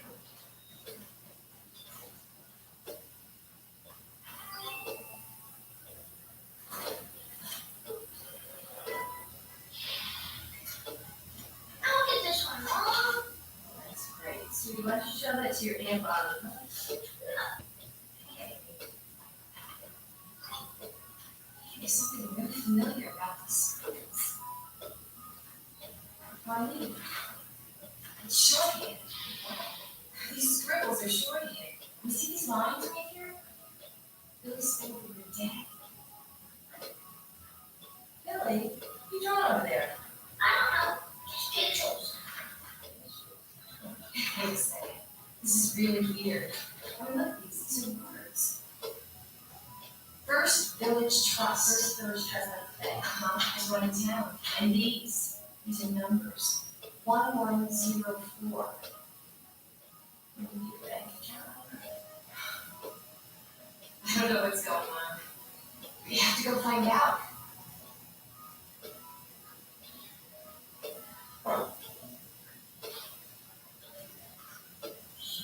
Peters? Potter. Earl Potter. P-O-T-T-E-R Potter.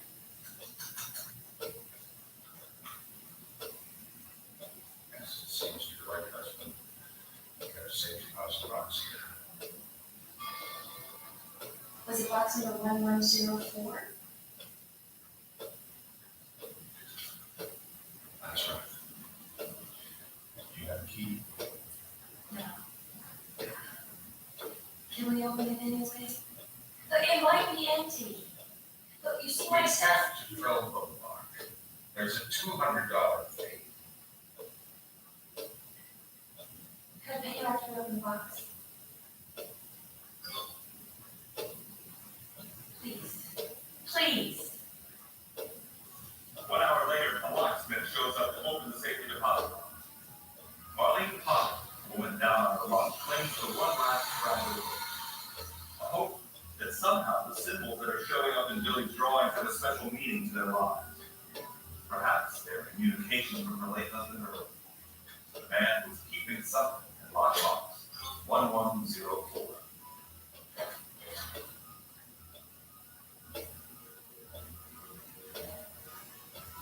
Lighter than I thought.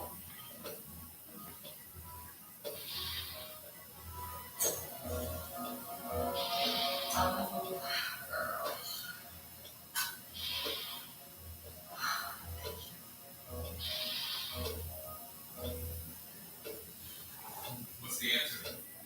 Did Aunt Bonnie know the truth all along and chose to secretly add the symbols to Billy's drawings? Or was the father's spirit really guiding him? Could a child, far too young to even comprehend the symbols of shorthand, communicate those symbols so perfectly? Aren't the child prodigies who play the piano recording at home? Is this a story of automatic writing, an honest one, or does your instinct tell you to simply write it off? We'll find out if this story is true or false at the end of our show. But next. If there was something like this happening to him, if there was something else we could do. That horror story we covered a few years ago. You know, that old gelding that toured with the circus? Cow mystery. Yeah. Or claim he was psychic or something. A missing child and an animal with unexplainable powers on Beyond Belief, Fact or Fiction. This Thursday's your critical website to sell Anything.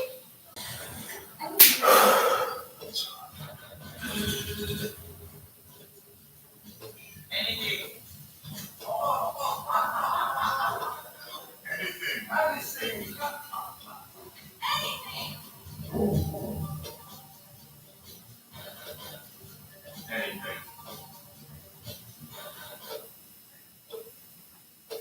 Mom, we need to talk to you about UFOs. Don't you think it's a little odd he showed up in your life right when you're gonna get cleaner? He's a gig digger, Mom. He's using me for your AT&T fiber. Now that it has hyper-peak speeds, he's gonna have to be shutting his own VR game. Kids, why do you think I became a big young dinner in the first place? Yes, I am your little. Yeah. Live like a billionaire with speeds and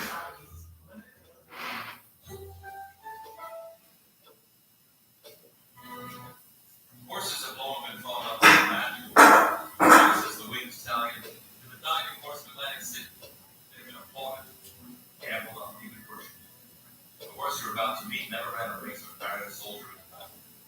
He is the son that legends.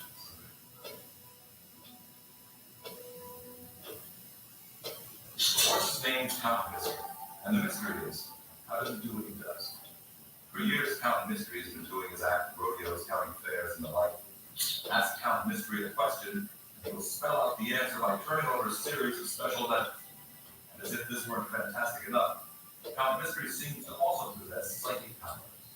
He has been responsible for the solving of 8 major crimes in the last 20 years.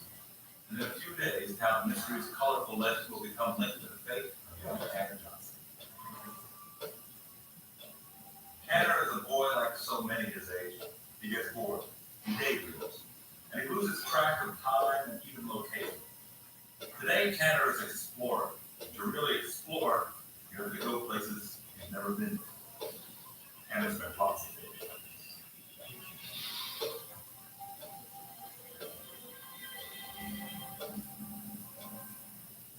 Ever since his father divorced his mother last year, Tanner goes for long walks, looking for him.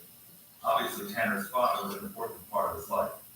But there was another man who was about to become very important to Tanner. In fact, Tanner's seen him many times before on the 6 o'clock news.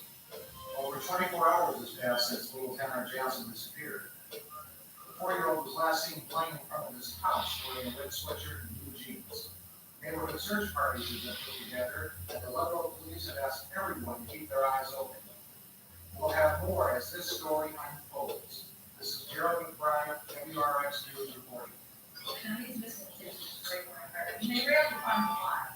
Yeah, I feel sorry for the mother. Louis, did you get those bloodhounds from Adamsville? Yeah. Still on the phone report. Should Tracy give me leave on this? No. Is there no chance? Oh, Miss Johnson, I want you to know our station's gonna keep covering the story story until we find your son. I just know that Tanner's out there somewhere. I just know it. I don't know who to take him.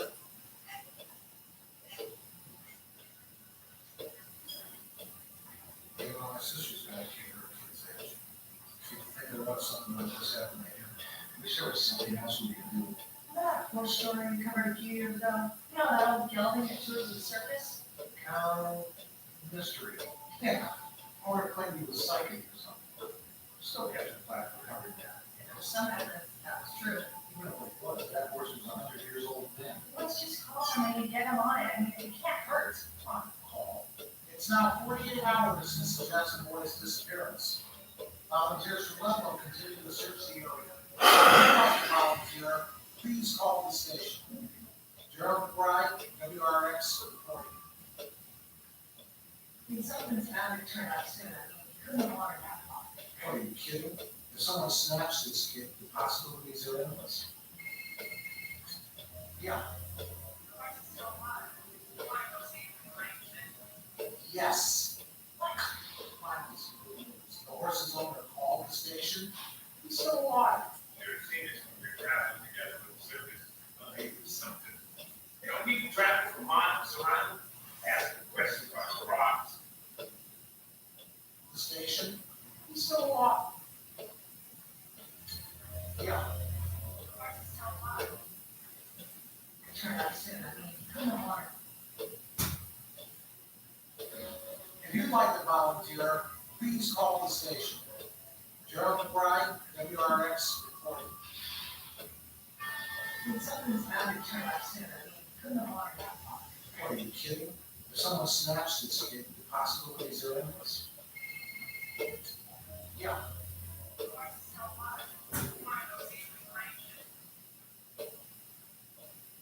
Please call the station.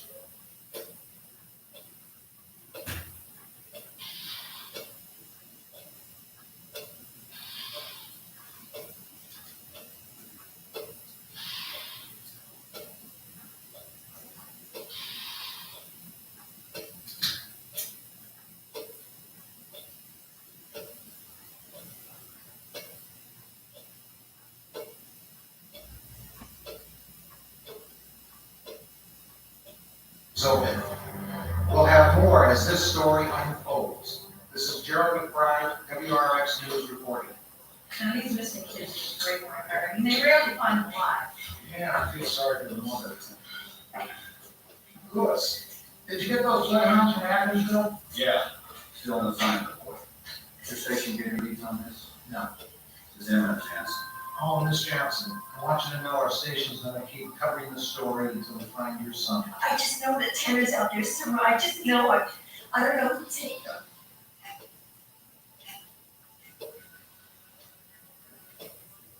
You know, my sister's got a kid.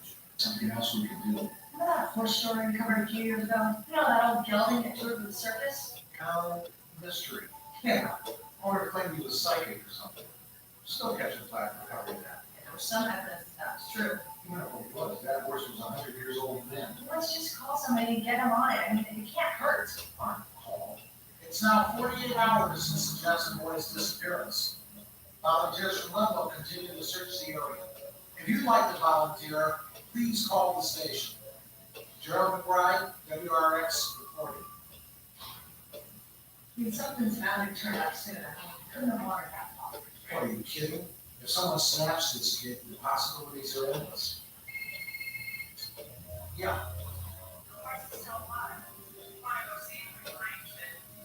Yes. Finally, some good news. The horse's owner called the station. He's still alive. You've seen it when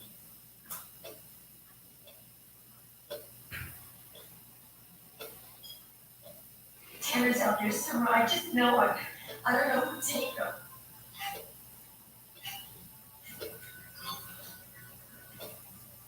You know, my sister's got a kid her kid's age. She's thinking about something like this happening to him. We sure was something else we could do. Remember that horse story we covered a few years ago? You know that old building that toured the circus? Cow mystery. Yeah.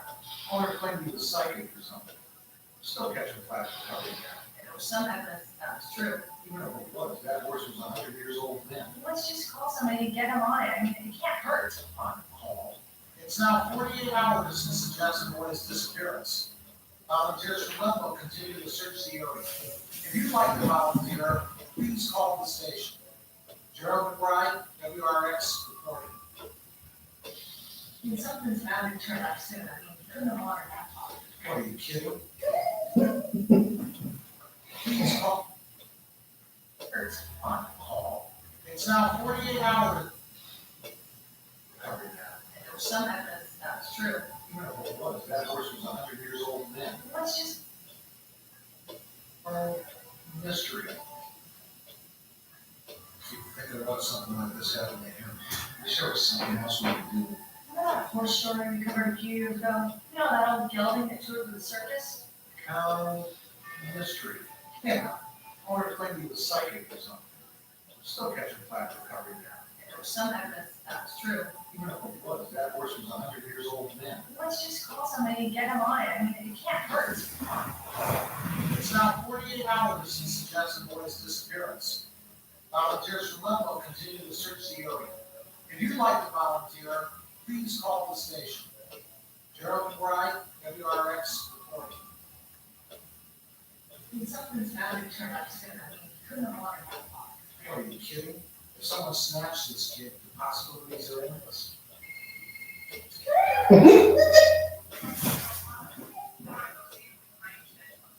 Yes. Finals. The horse's owner called the station. He's still alive. You've seen it when you're traveling together with the circus. I mean, something. Keep track of miles around, asking questions about crops, about love. One time, he found a wife that went missing. Missing what? You see, in those days, when a wife went missing, we looked. What did you do? Tell him I was coming? You know why I'm here? Good. Here, we'll take him out to the board and see what he has to say.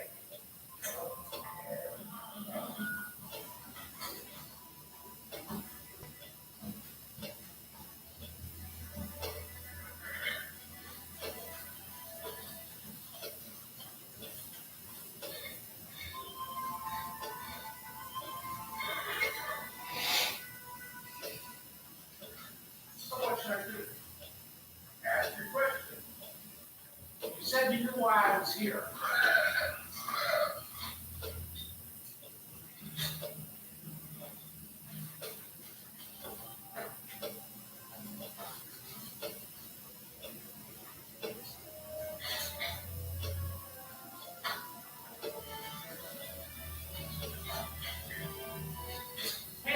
Tanner!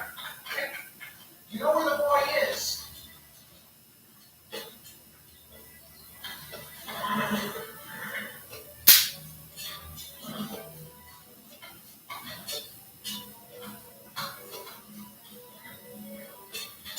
Alive. You say the boy's alive. But where?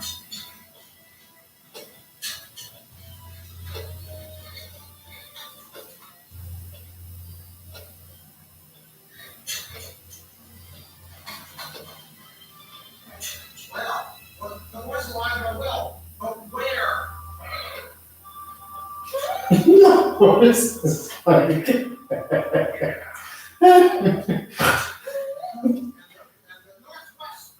Northwest. He's in a well in the northwest. Where?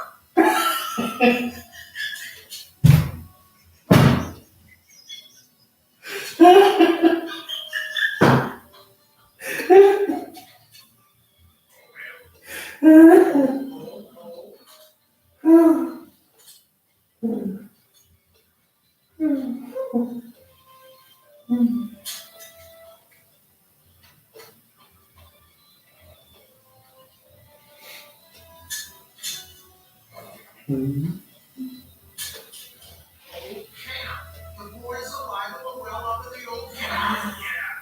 I got no signal from my cellular. I gotta use your phone. Where is it?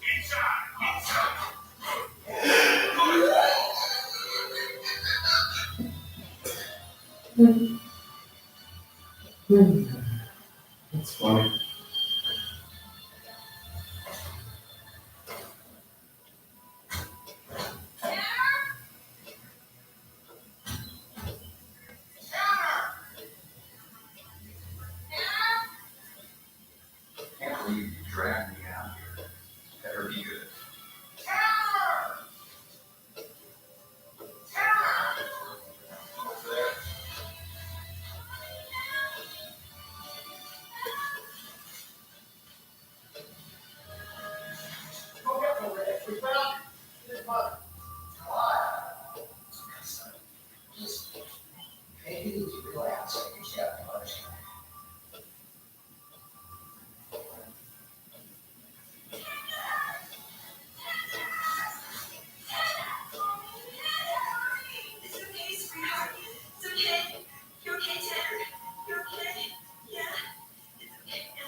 Ms. Johnson, would you care to say a few words? Yes. I'd like to thank all the good people up there for volunteering, helping me through this terrible crisis. God bless you. And I'd like to give a special thanks to you, Mr. Crowe, for having me fight this out. I'm just glad the boy's okay. Well, this was a story that certainly ended on a happy note. Be sure to tune in tomorrow when I reveal how I was led to town. Until then, Gerald McBride, WRX News. Okay. Who's supply? Let's just say I got it straight from the horse's mouth.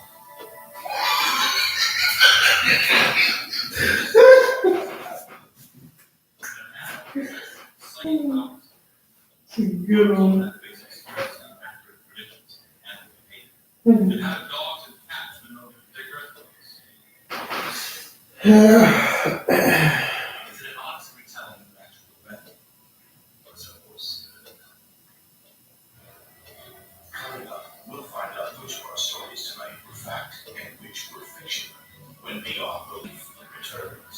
Hey guys, so I got my teeth away, and then I did the tissue test. Ugh, yellow. Obviously, whitening toothpaste can only do so much. That's where these come in. Let's do this. There's toothpaste white, and there's Crest 3D White Strips white. Whitening toothpaste only works on the surface, but Crest 3D White Strips safely work below the enamel surface for whiter teeth in 3 days guaranteed. A zillion times whiter. You gotta try this. The #1 teeth whitening brand in America, Crest. Every day we strive to be better, more conscious, purposeful, sustainable. We think tampons should become better too. That's why we created Playtex Clean Cover. Why are you so fucking self-righteous? Cardboard and plastic. Y'all make terrible decisions. Less waste. No, Better for terrible the planet, decisions. better for us. Be better every day.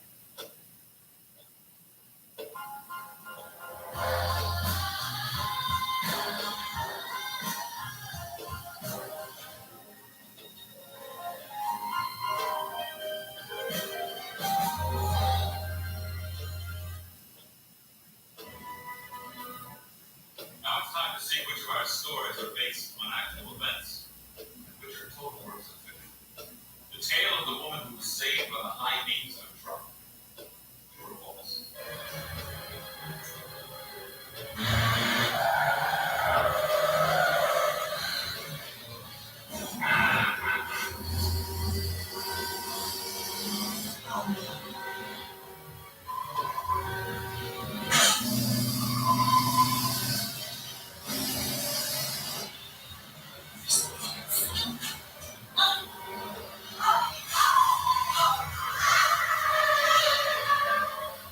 Was this story based on an actual event?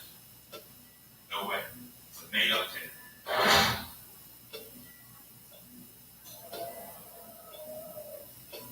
Let's look at the story of the bag lady with the magic costume. Whoa! Okay.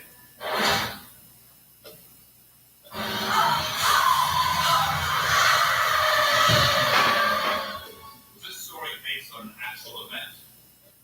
No way. It's a made-up tale.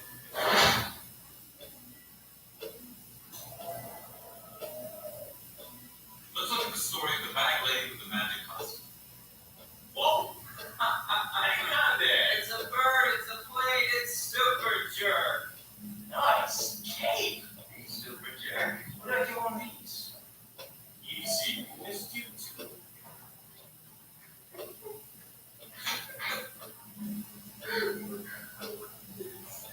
What is that? Mighty Man. This cake though, you know I'm telling you. That is right. This time we're taking care of it.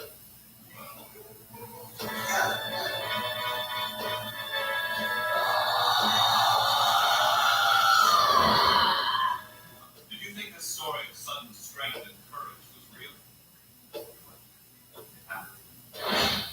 According to first-hand interviews conducted by author Robert Gray.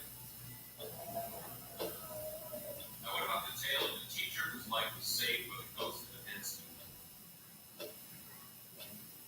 Did you write this essay? Are you Rudy Hernandez? Just answer me. Are you Rudy Hernandez? This shit is false. I'll call someone. No, don't take another step.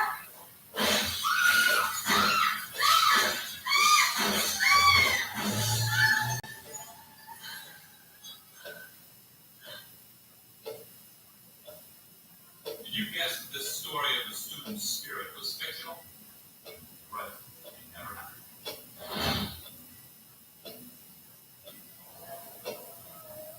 Let's take another look at the child whose scribblings turned out to be the message to Jordan. This is really weird. What are these two words? First, village trust.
exist?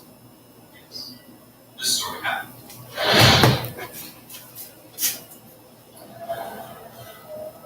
So how accurate did your perception turn out to be?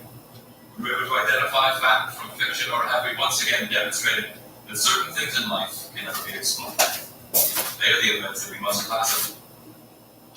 Your perception turn out to be? Were you able to identify fact from fiction, or have we once again demonstrated?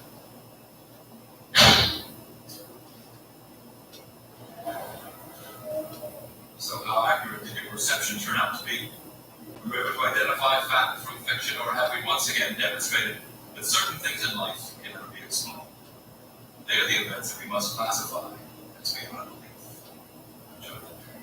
Join us for more stories on Beyond Belief, Fact or Fiction.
Fact or fiction? Where do you draw the line between them? Beyond Belief, Fact or Fiction. Hosted by Jonathan Frakes. We live in a world where the real and the unreal live side by side, where substance is disguised as illusion and the only explanations are unexplainable. Can you separate truth from fantasy? To do so, you must break through the web of your experience and open your mind to things beyond belief.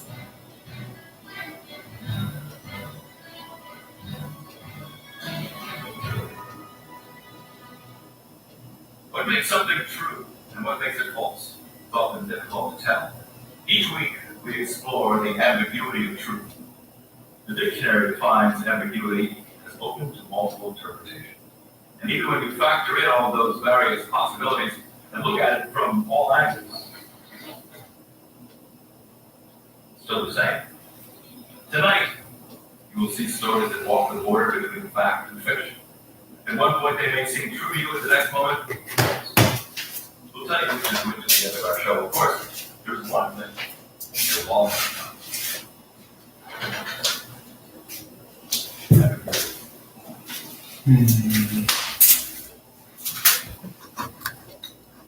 To a museum, the true archaeological find is like winning the lottery. It boosts your ranking to the top of the world selection and attracts visitors to your facility. Paid 230, 200.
property must be painstakingly authentic.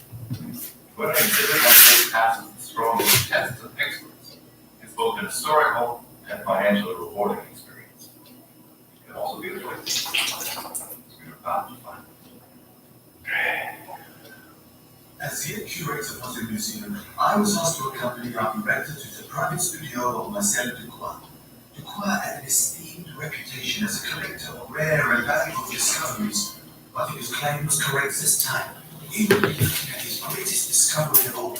This, of course, did not stop him being our director from being his brusque, rude self. The appointment was at 3 o'clock, Monsieur Dubois. I'm sorry to have kept you waiting, gentlemen. I was asleep. But, here she is. The Princess Serenditi. Untouched, since she was around 300 years before Christ. When you have been doing this work for as long as I have, you've learned to contain your emotions when confronted by something momentous. Yet my heart was racing with anticipation. This was the prize that concluded discovery in my 2 centuries. This work for as long as I have. The Serenditi. Untouched, since she was around 300 years before Christ. When you have been doing this work for as long as I have, you've learned to contain your emotions when confronted by something momentous. Yet my heart was racing with anticipation. This was the prize that had eluded discovery for over 2 centuries. I spent the next several hours checking and rechecking the elaborate mummy case, the wrappings, and the paperwork. And finally, I knew Emile would ask me the most important question of all, and I would have to commit. Well, Daniel, what do you think? It's authentic. Of course, it's authentic. If I may ask, how did this priceless relic come into your possession? I am unable to divulge that. You must trust that his mind to do as I wish. You can see the paperwork is in order. It would be a great addition to the museum's collection of Egyptian artifacts.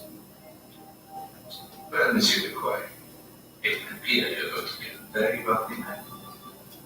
How can one put a price on the head of Princess Serenditi? There were still final checks to be done, and we had to wait for the availability of embalming experts. In the meantime, the museum took possession of the princess. Then one evening, according to the cleaning lady who was working her nightly shift, something very strange occurred.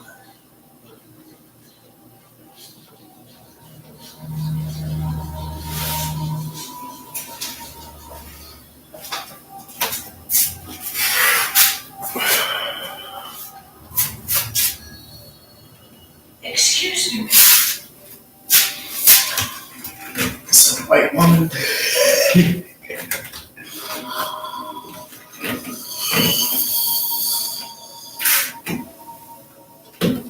Oh, God.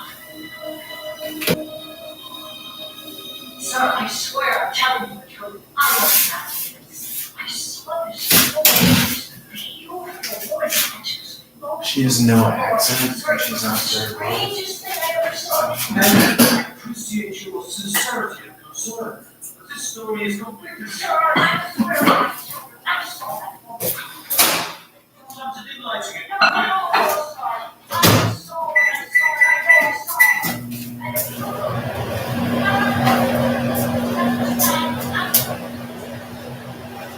She has a nice.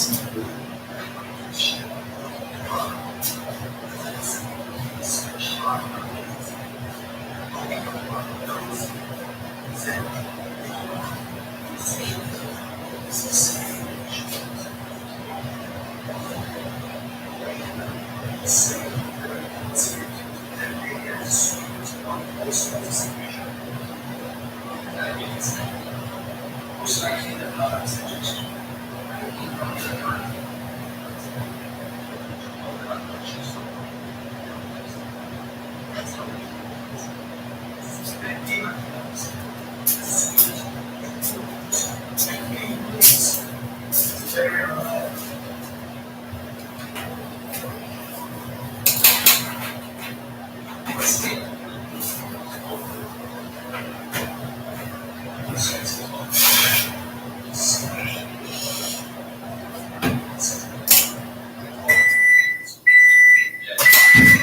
They're probably watching too much television and reading too many paragraphs. I have to keep it. So typical, the director of the dinner for security service left behind to replace myself.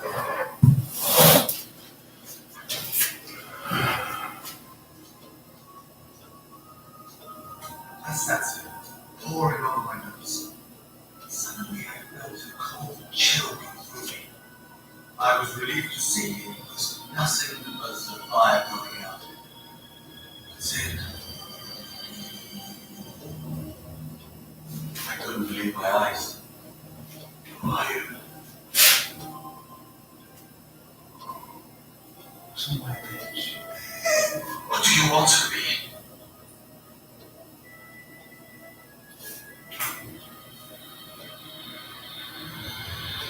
There was a deep gash on her forehead. Two.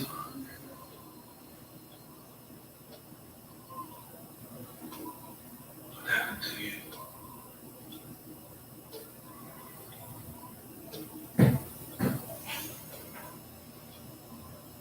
She seemed to be beckoning me to follow her.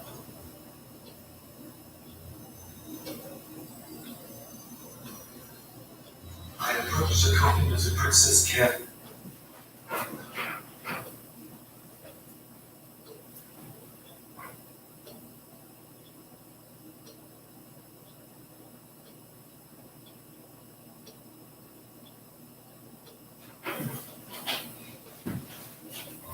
But I could not be prepared for what I was about to see.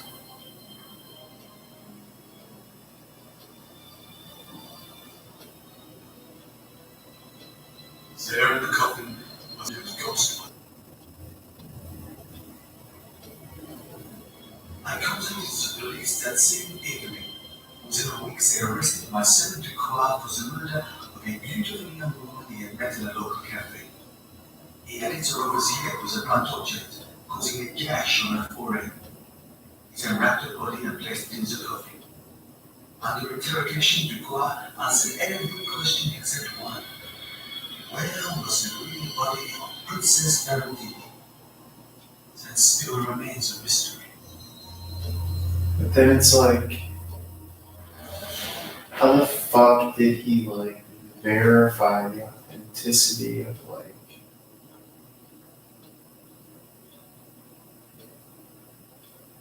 you know what I'm saying?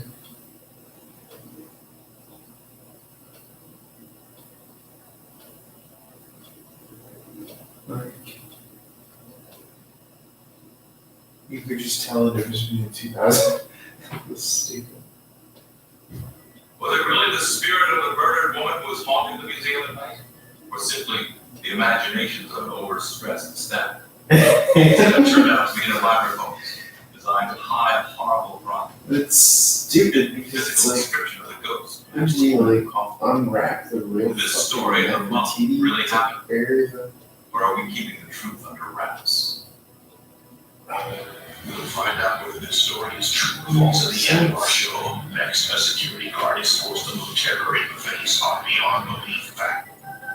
like he's supposed to be like this like fucking expert authenticator.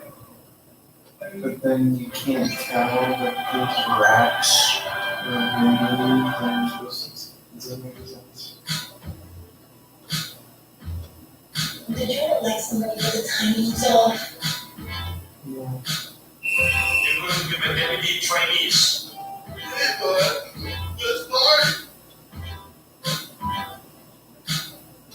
Hey, you have me more. Nobody's My name is Edmund.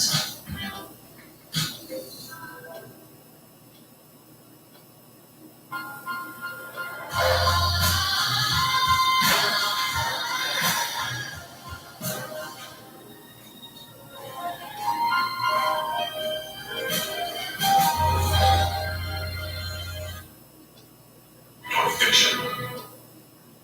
It takes a lot to get into an office building these days.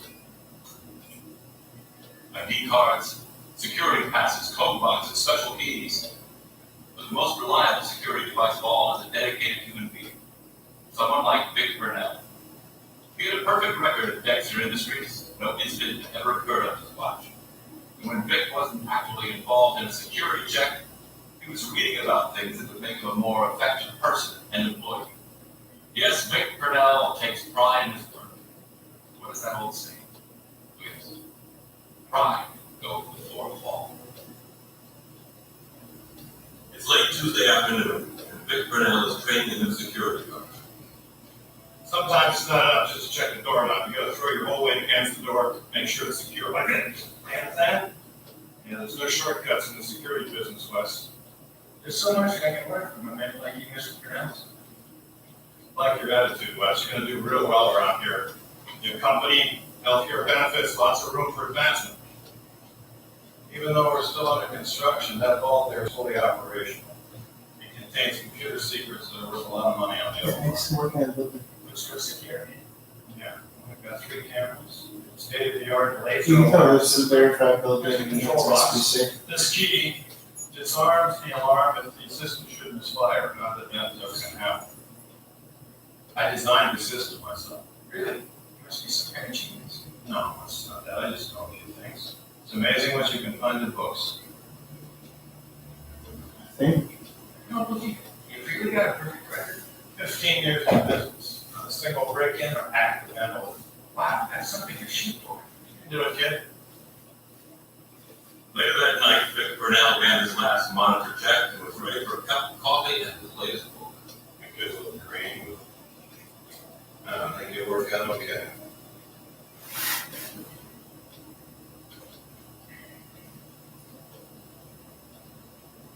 Southwest quadrant doors are secure, sir. Good job. Did you use your shoulders? Don't move or I'll blow your brains out.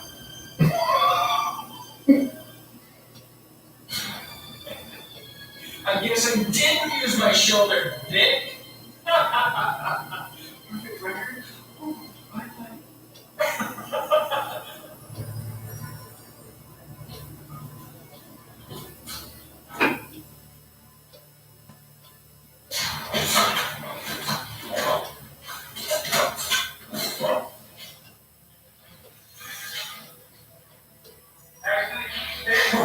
Very helpful in disabling the alarm.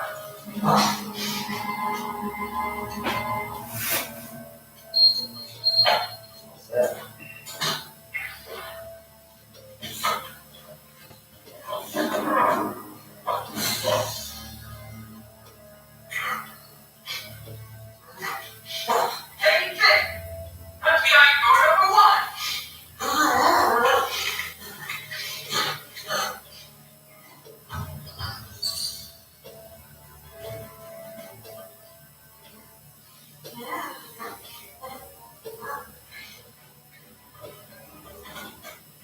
Westwood. Yeah, that's gonna bring us a ton of cash. In a few days, we're sitting on the beach. Well, honest, you're big. Hey, look at it this way. Records you made to be broken, I just broke yours. Good security, I never would have hired you. Maybe you just get an old lady, fat. Vic Burnell, the security guard whose hobby was reading, was watching his final chapter play. Bound and gagged, he couldn't move out and stared at the heavy clock. Then,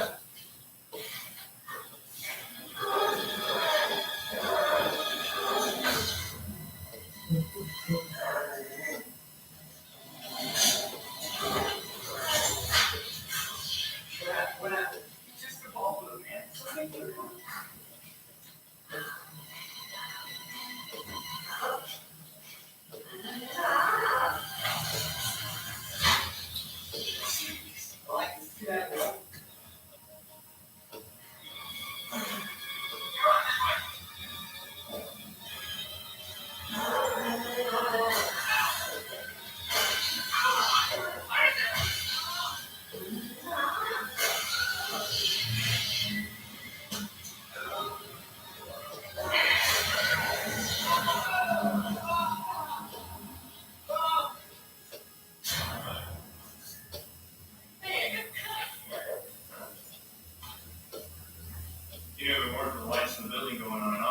just passed right by. It's been a power surge, or maybe they just short circuited something when they disabled the alarm. And then it was, whatever it was. My record is still perfect.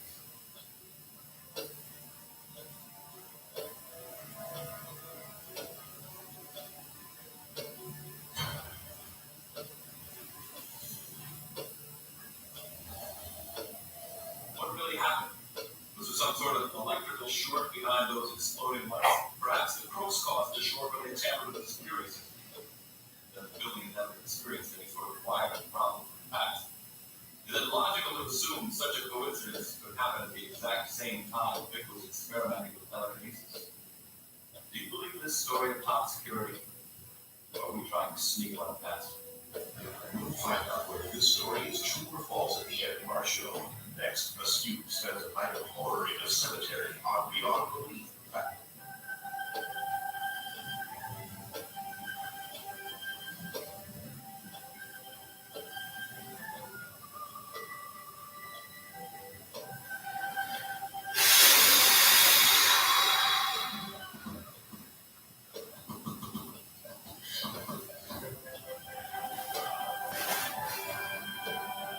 So I'm saying, okay, so down to 30. Now just down 40, 40. But then that's coming in. So about 200, 300. Okay. So what do you do with the phone?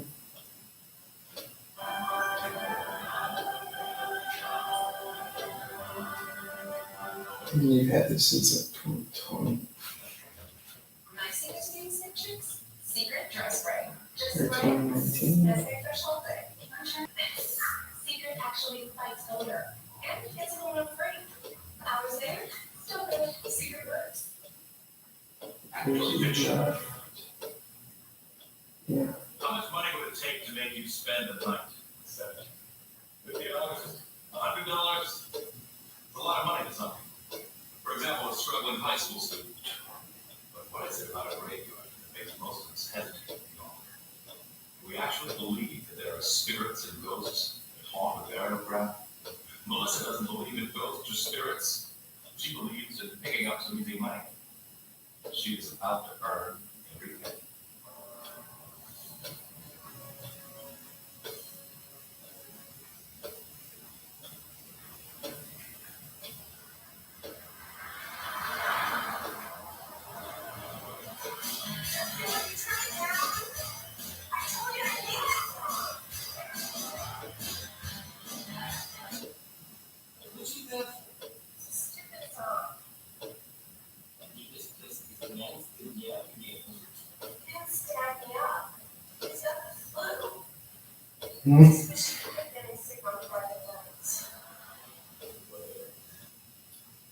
This time it's so boring. There's never anything to do. Cemetery!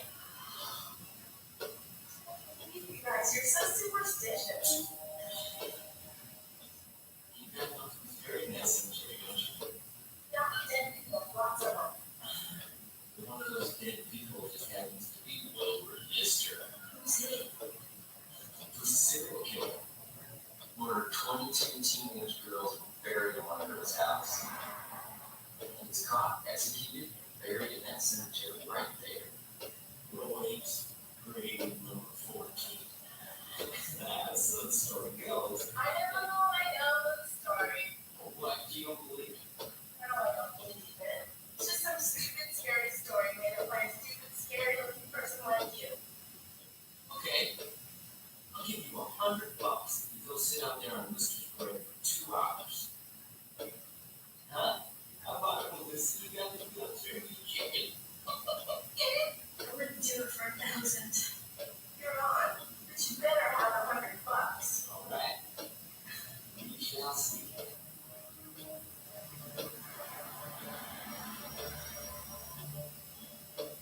Okay. Here's what you gotta do. After the 2 hours are up, you take the knife, stab it into Lister's grave.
Tell her not to forget to stand for that parade so we know you were there.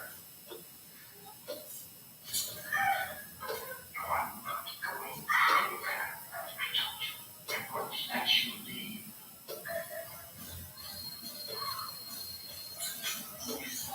No.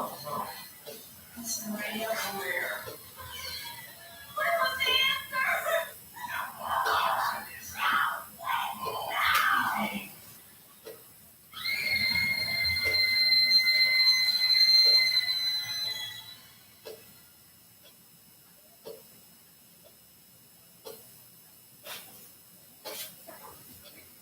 Oh shit.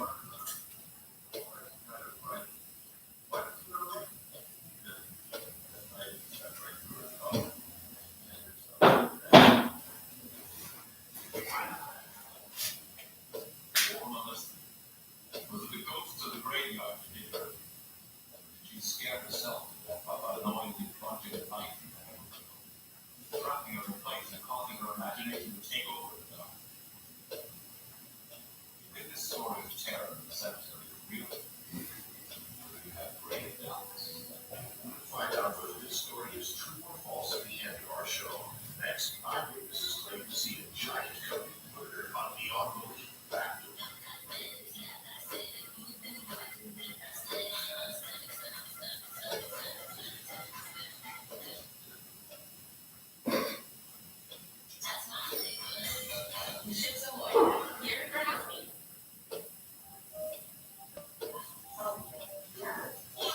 What did you say? To save you 20 to 60% off department store prices every day?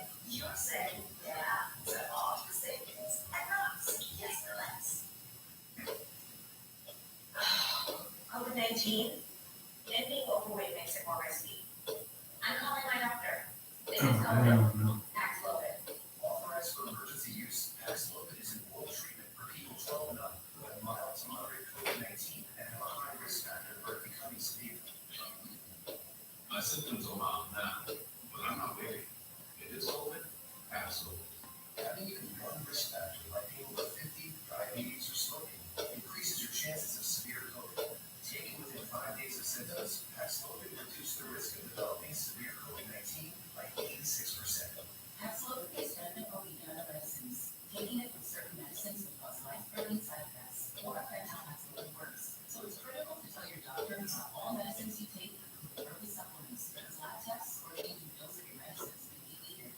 Tell your doctor if you have any serious illnesses, allergies, liver or kidney disease, are pregnant or plan to become pregnant, are breastfeeding or use birth control. Paxlovid may affect how your birth control works. Don't take Paxlovid if you're allergic to nontrelvir, ritonavir, or any of its ingredients. Serious side effects can include allergic reactions, liver problems, and issues with HIV medicines. Other side effects include altered taste, diarrhea, high blood pressure, muscle aches, abdominal pain, nausea, and feeling unwell. With my asthma, I know what could be riskier. It's COVID. Paxlovid. Ask your doctor or pharmacist if Paxlovid is right for you. Do you remember the tallest man you've ever seen? I think 6'4". His life-size Kyle Harlem globetrotter Pascal Frenchie fluttering 7 foot 3 inches. The Guinness Book of the World Records lists Robert Hergé Wadlow as the world's tallest man at 8'11" and 1/10". It would leave the lanes of history. You can't help wonder if some men were really taller. How tall was your life? All one. How about all those giants that populate ancient fairy tales? In this story, there may be a man that doubles the size of the tallest man in the world. That is, beyond this. When you're a cop, you don't investigate everyone murder. Even murder becomes a personal spot. Warning helps with all of this particular crime. I didn't know who the dead man was. I was just giving him an address.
seen so many times where stories of this guy's making a climb right now. But that's what this is. So you don't believe anything else. I was getting ready for work this morning, it was about 6 a.m. when I heard this terrible noise. It sounded like a man screaming. I looked out my window and I'll never forget what I saw. It was a giant man as tall as the balcony. And he had on a dark overcoat and this long flowing black hair. And he was shaking something on the balcony like a rag doll. And then I realized it was this man. I've never seen anyone murdered.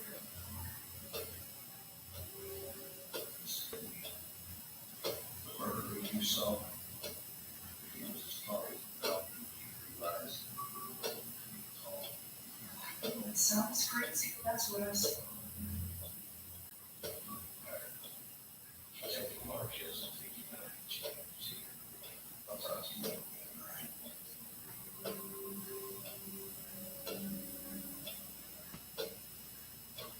I interrogated two other eyewitnesses. All three accounts are identical. A giant man about 18 feet tall, dressed in dark clothing with long curly hair, was seen standing in front of a balcony just before sun, about 6 a.m. All right, I'll tell you what, why don't you guys go over there and talk to me about you over there at St. Thomas' office. It's okay.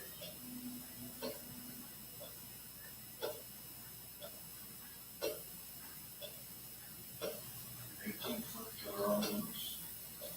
Pretty weird. Yes, I'm aware. Where did he get from? It's not very nice.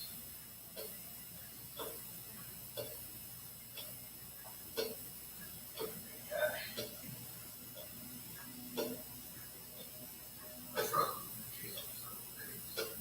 The witnesses all checked out. Johnny,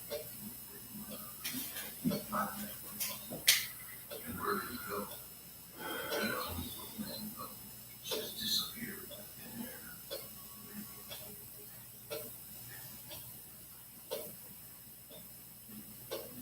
I decided to check out George W's apartment.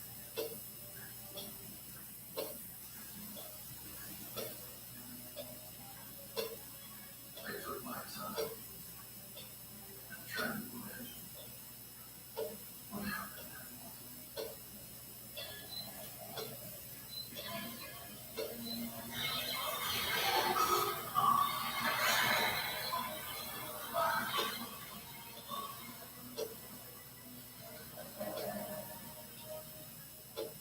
This is the strangest case I ever had. The death of George W. didn't worry me that much. As far as I was concerned, Heather was got away with murder in his wife. My job was to see whether he got away with murder. There were a lot of people who hated George, especially after he got off of the trial. I remember that Marie actually lived in this apartment for a brief time. I recall from the newspaper article that she had a murder history. In fact, she and George first met when she was a performer in Las Vegas. Obviously, unknown while Maria got behind.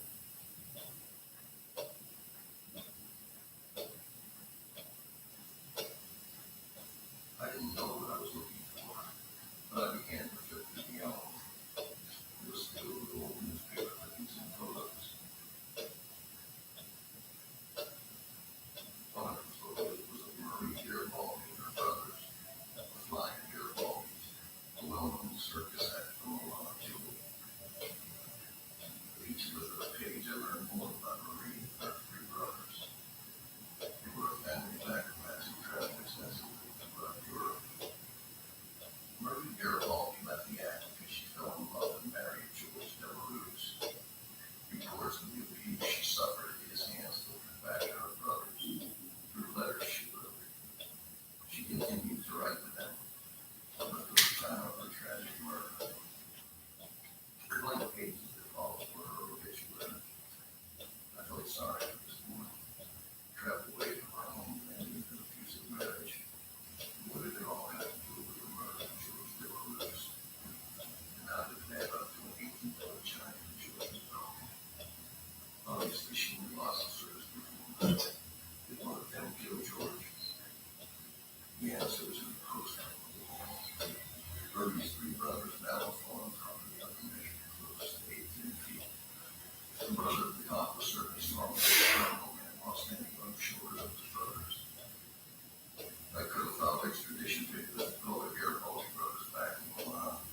experiencing mass hallucination?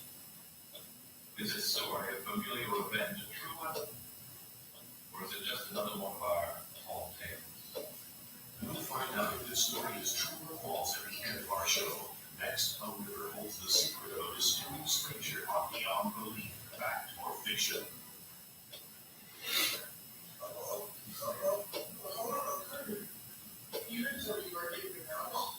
Some breakfast are irresistible. Get 2 sausage and onion egg sandwiches for $1.50. Did you know when a big farm needs to buy the North Pole? What?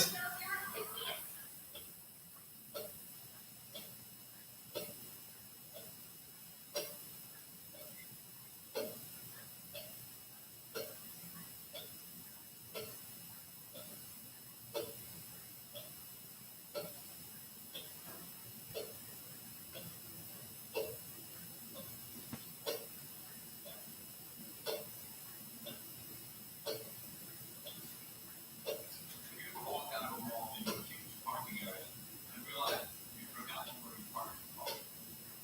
Literally, one for hours trying to find it, or you can wait till dark and your car will probably lock. And here's a lot of solution. This remote key, you can send a signal. What happens if your car is nowhere to be found? When it's been towed away, then the story of the man who designed the suits is amazing. It all started in the waters of the Valadez River.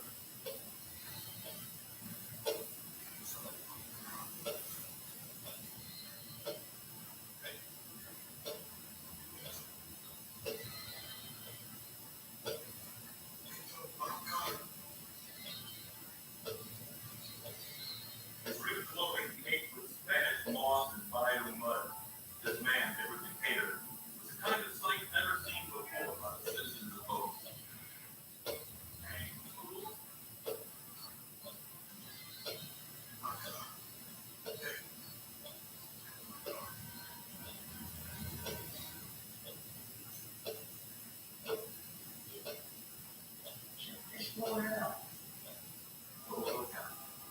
Population 304.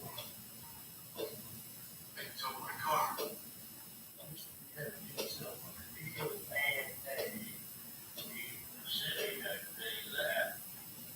How can you tell? Car. You don't need us. We're retired. They took my car.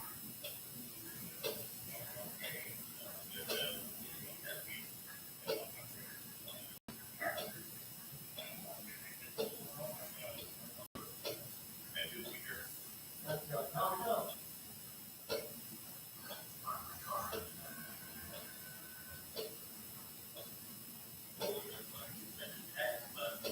No.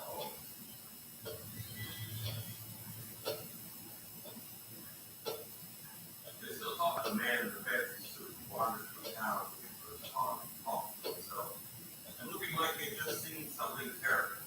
And when they tell the story, they always point out that nobody in Bouleville took the time to show him any sort.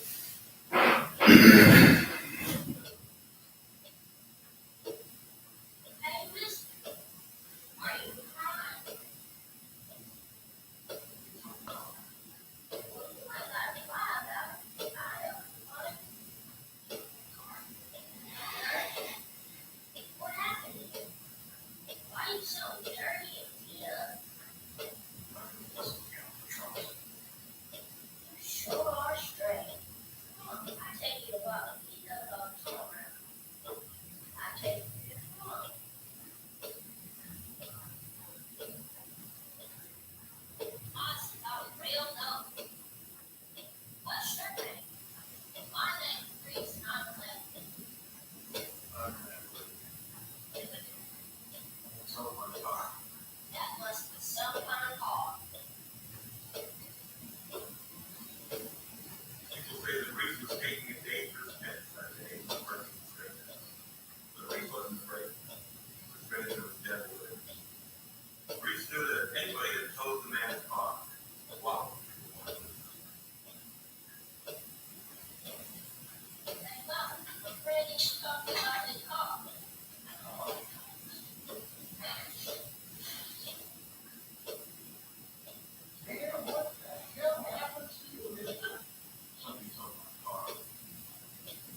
Son.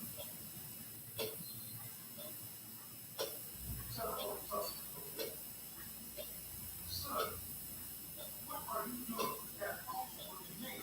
That's my friend, and I want to help him find his car. Well, I told her to come out the river earlier today. Well, then. Hey, where's my friend go?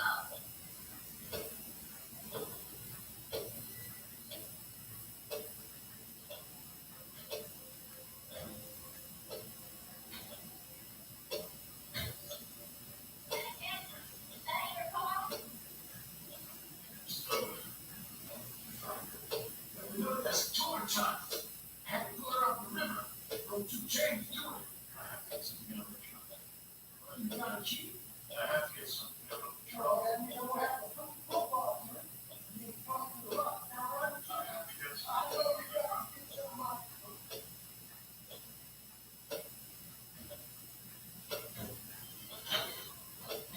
Dad, I got a little well around here.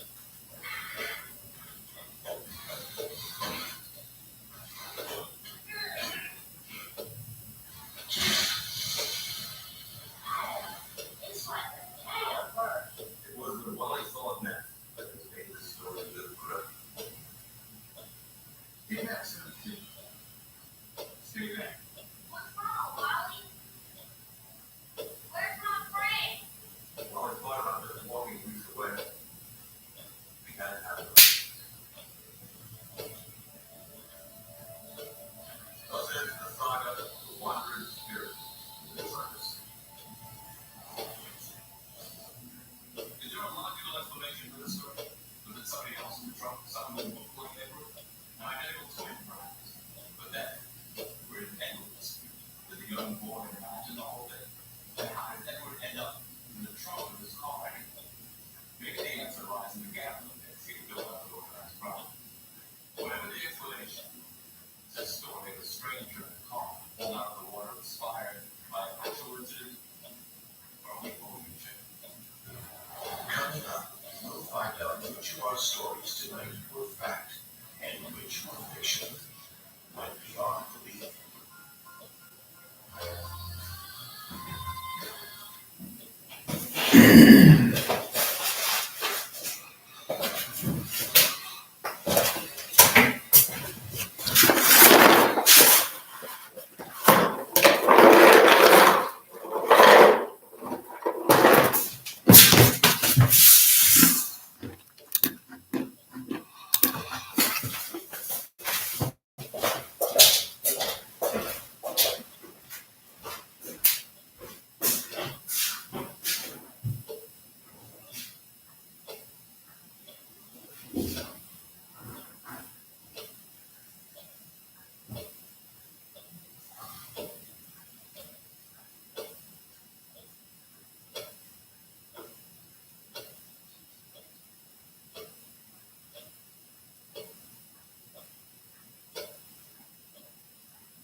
You think that was true or false?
So for 4 lines, what's the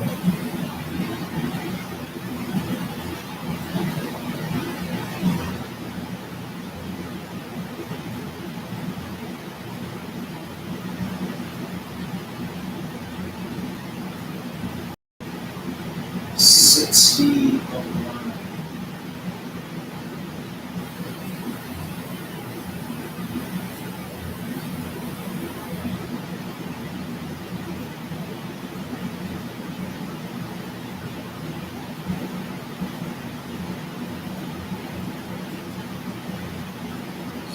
Six.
So confusing.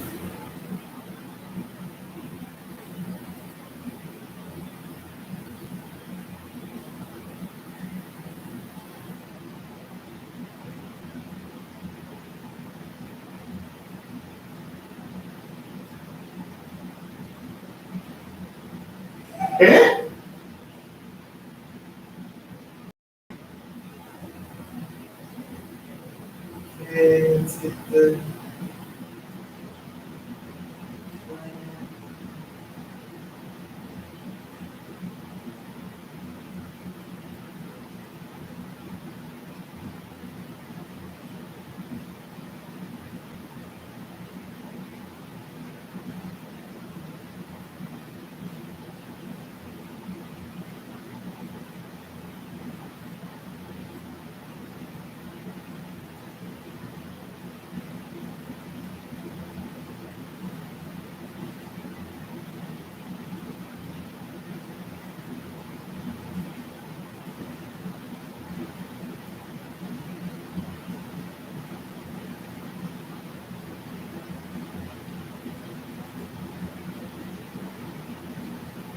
Right.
So 65.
cents, but it says free. So now you're saying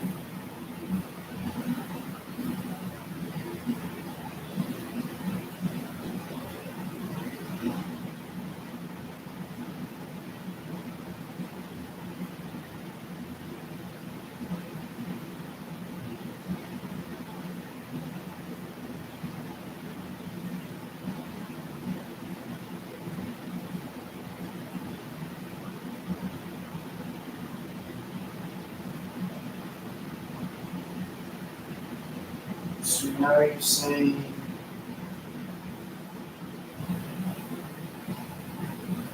84.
Mid is phone service or phone network.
Oh, using sleep spectrum.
T-Mob would be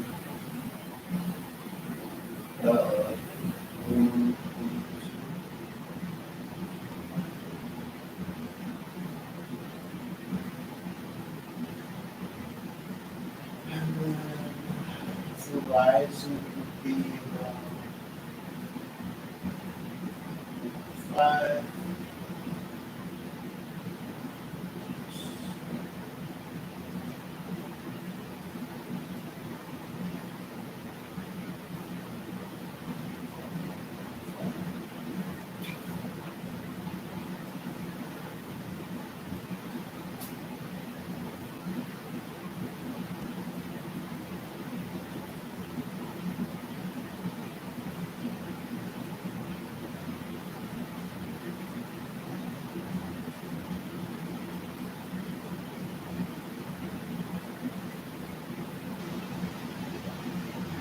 But that's only with the demo thing. Demo is the most expensive thing on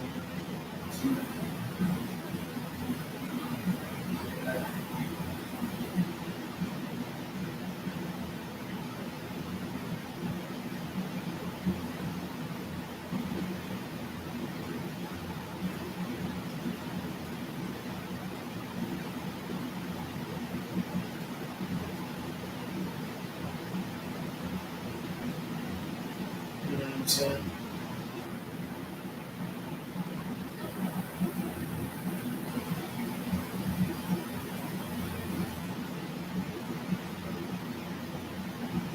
Like you have to get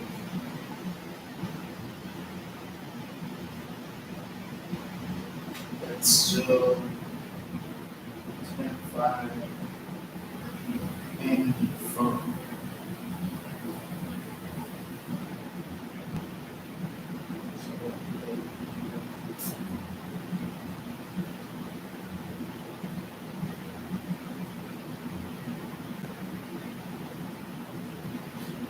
last that was like some sort of crazy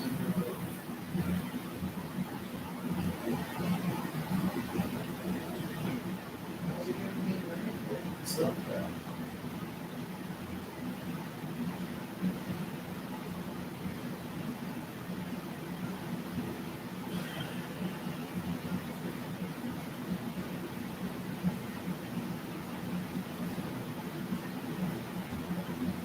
more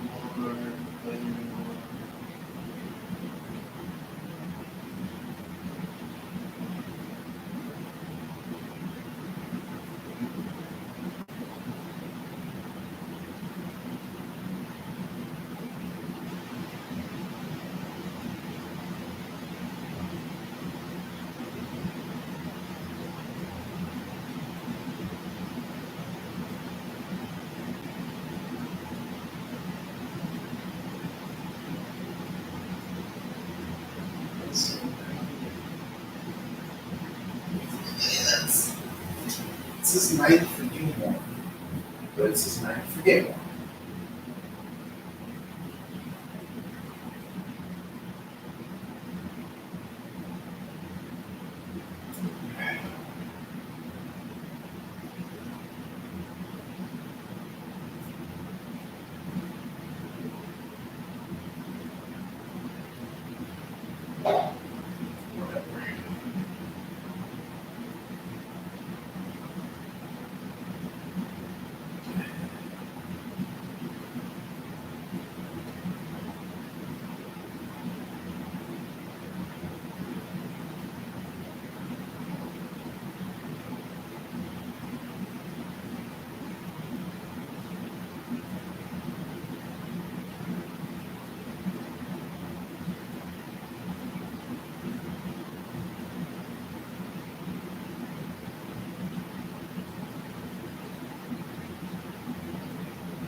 125, 145. You're getting a phone, network,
$80, 10.5. Well, let's just say 80 that 40.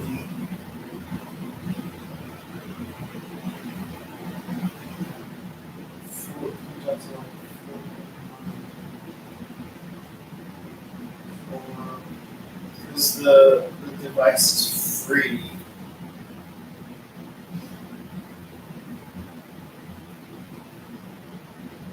Whatever.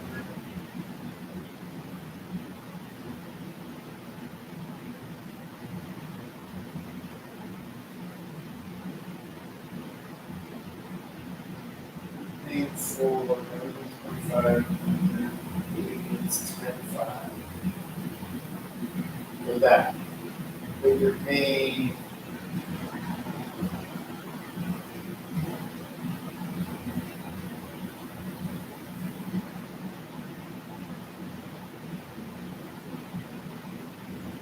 but that's back out 10 for autos, you're paying 109.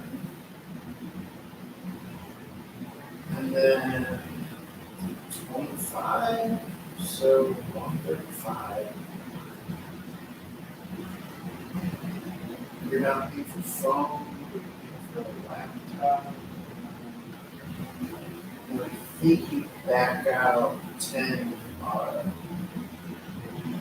So you're paying for so you're not paying for anything for the phone. You're paying 80 for that, 25 for that, that's 10.5, that's 82. Right? But let's take out 90 from here,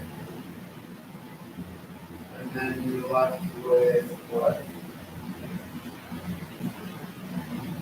You're paying 10, 30 for essentially a laptop coverage.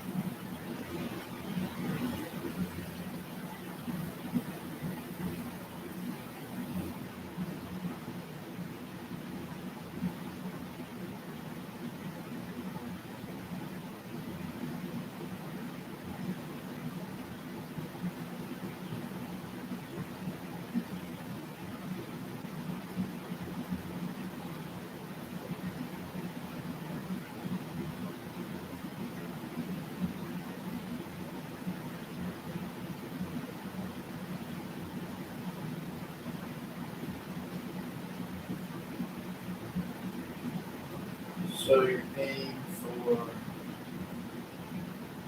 basically 34 laptop coverage.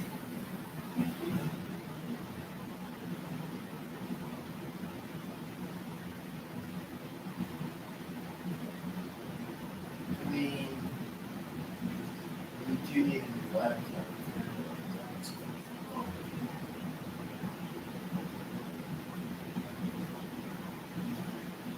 Yeah, I mean, you're essentially, I think it's auto with that.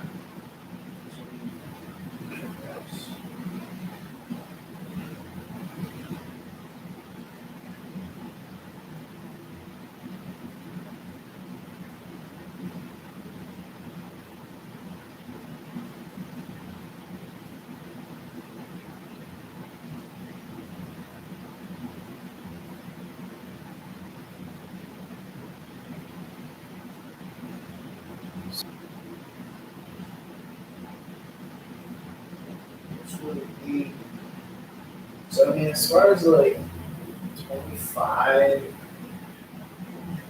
Spectrum,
$9,685 in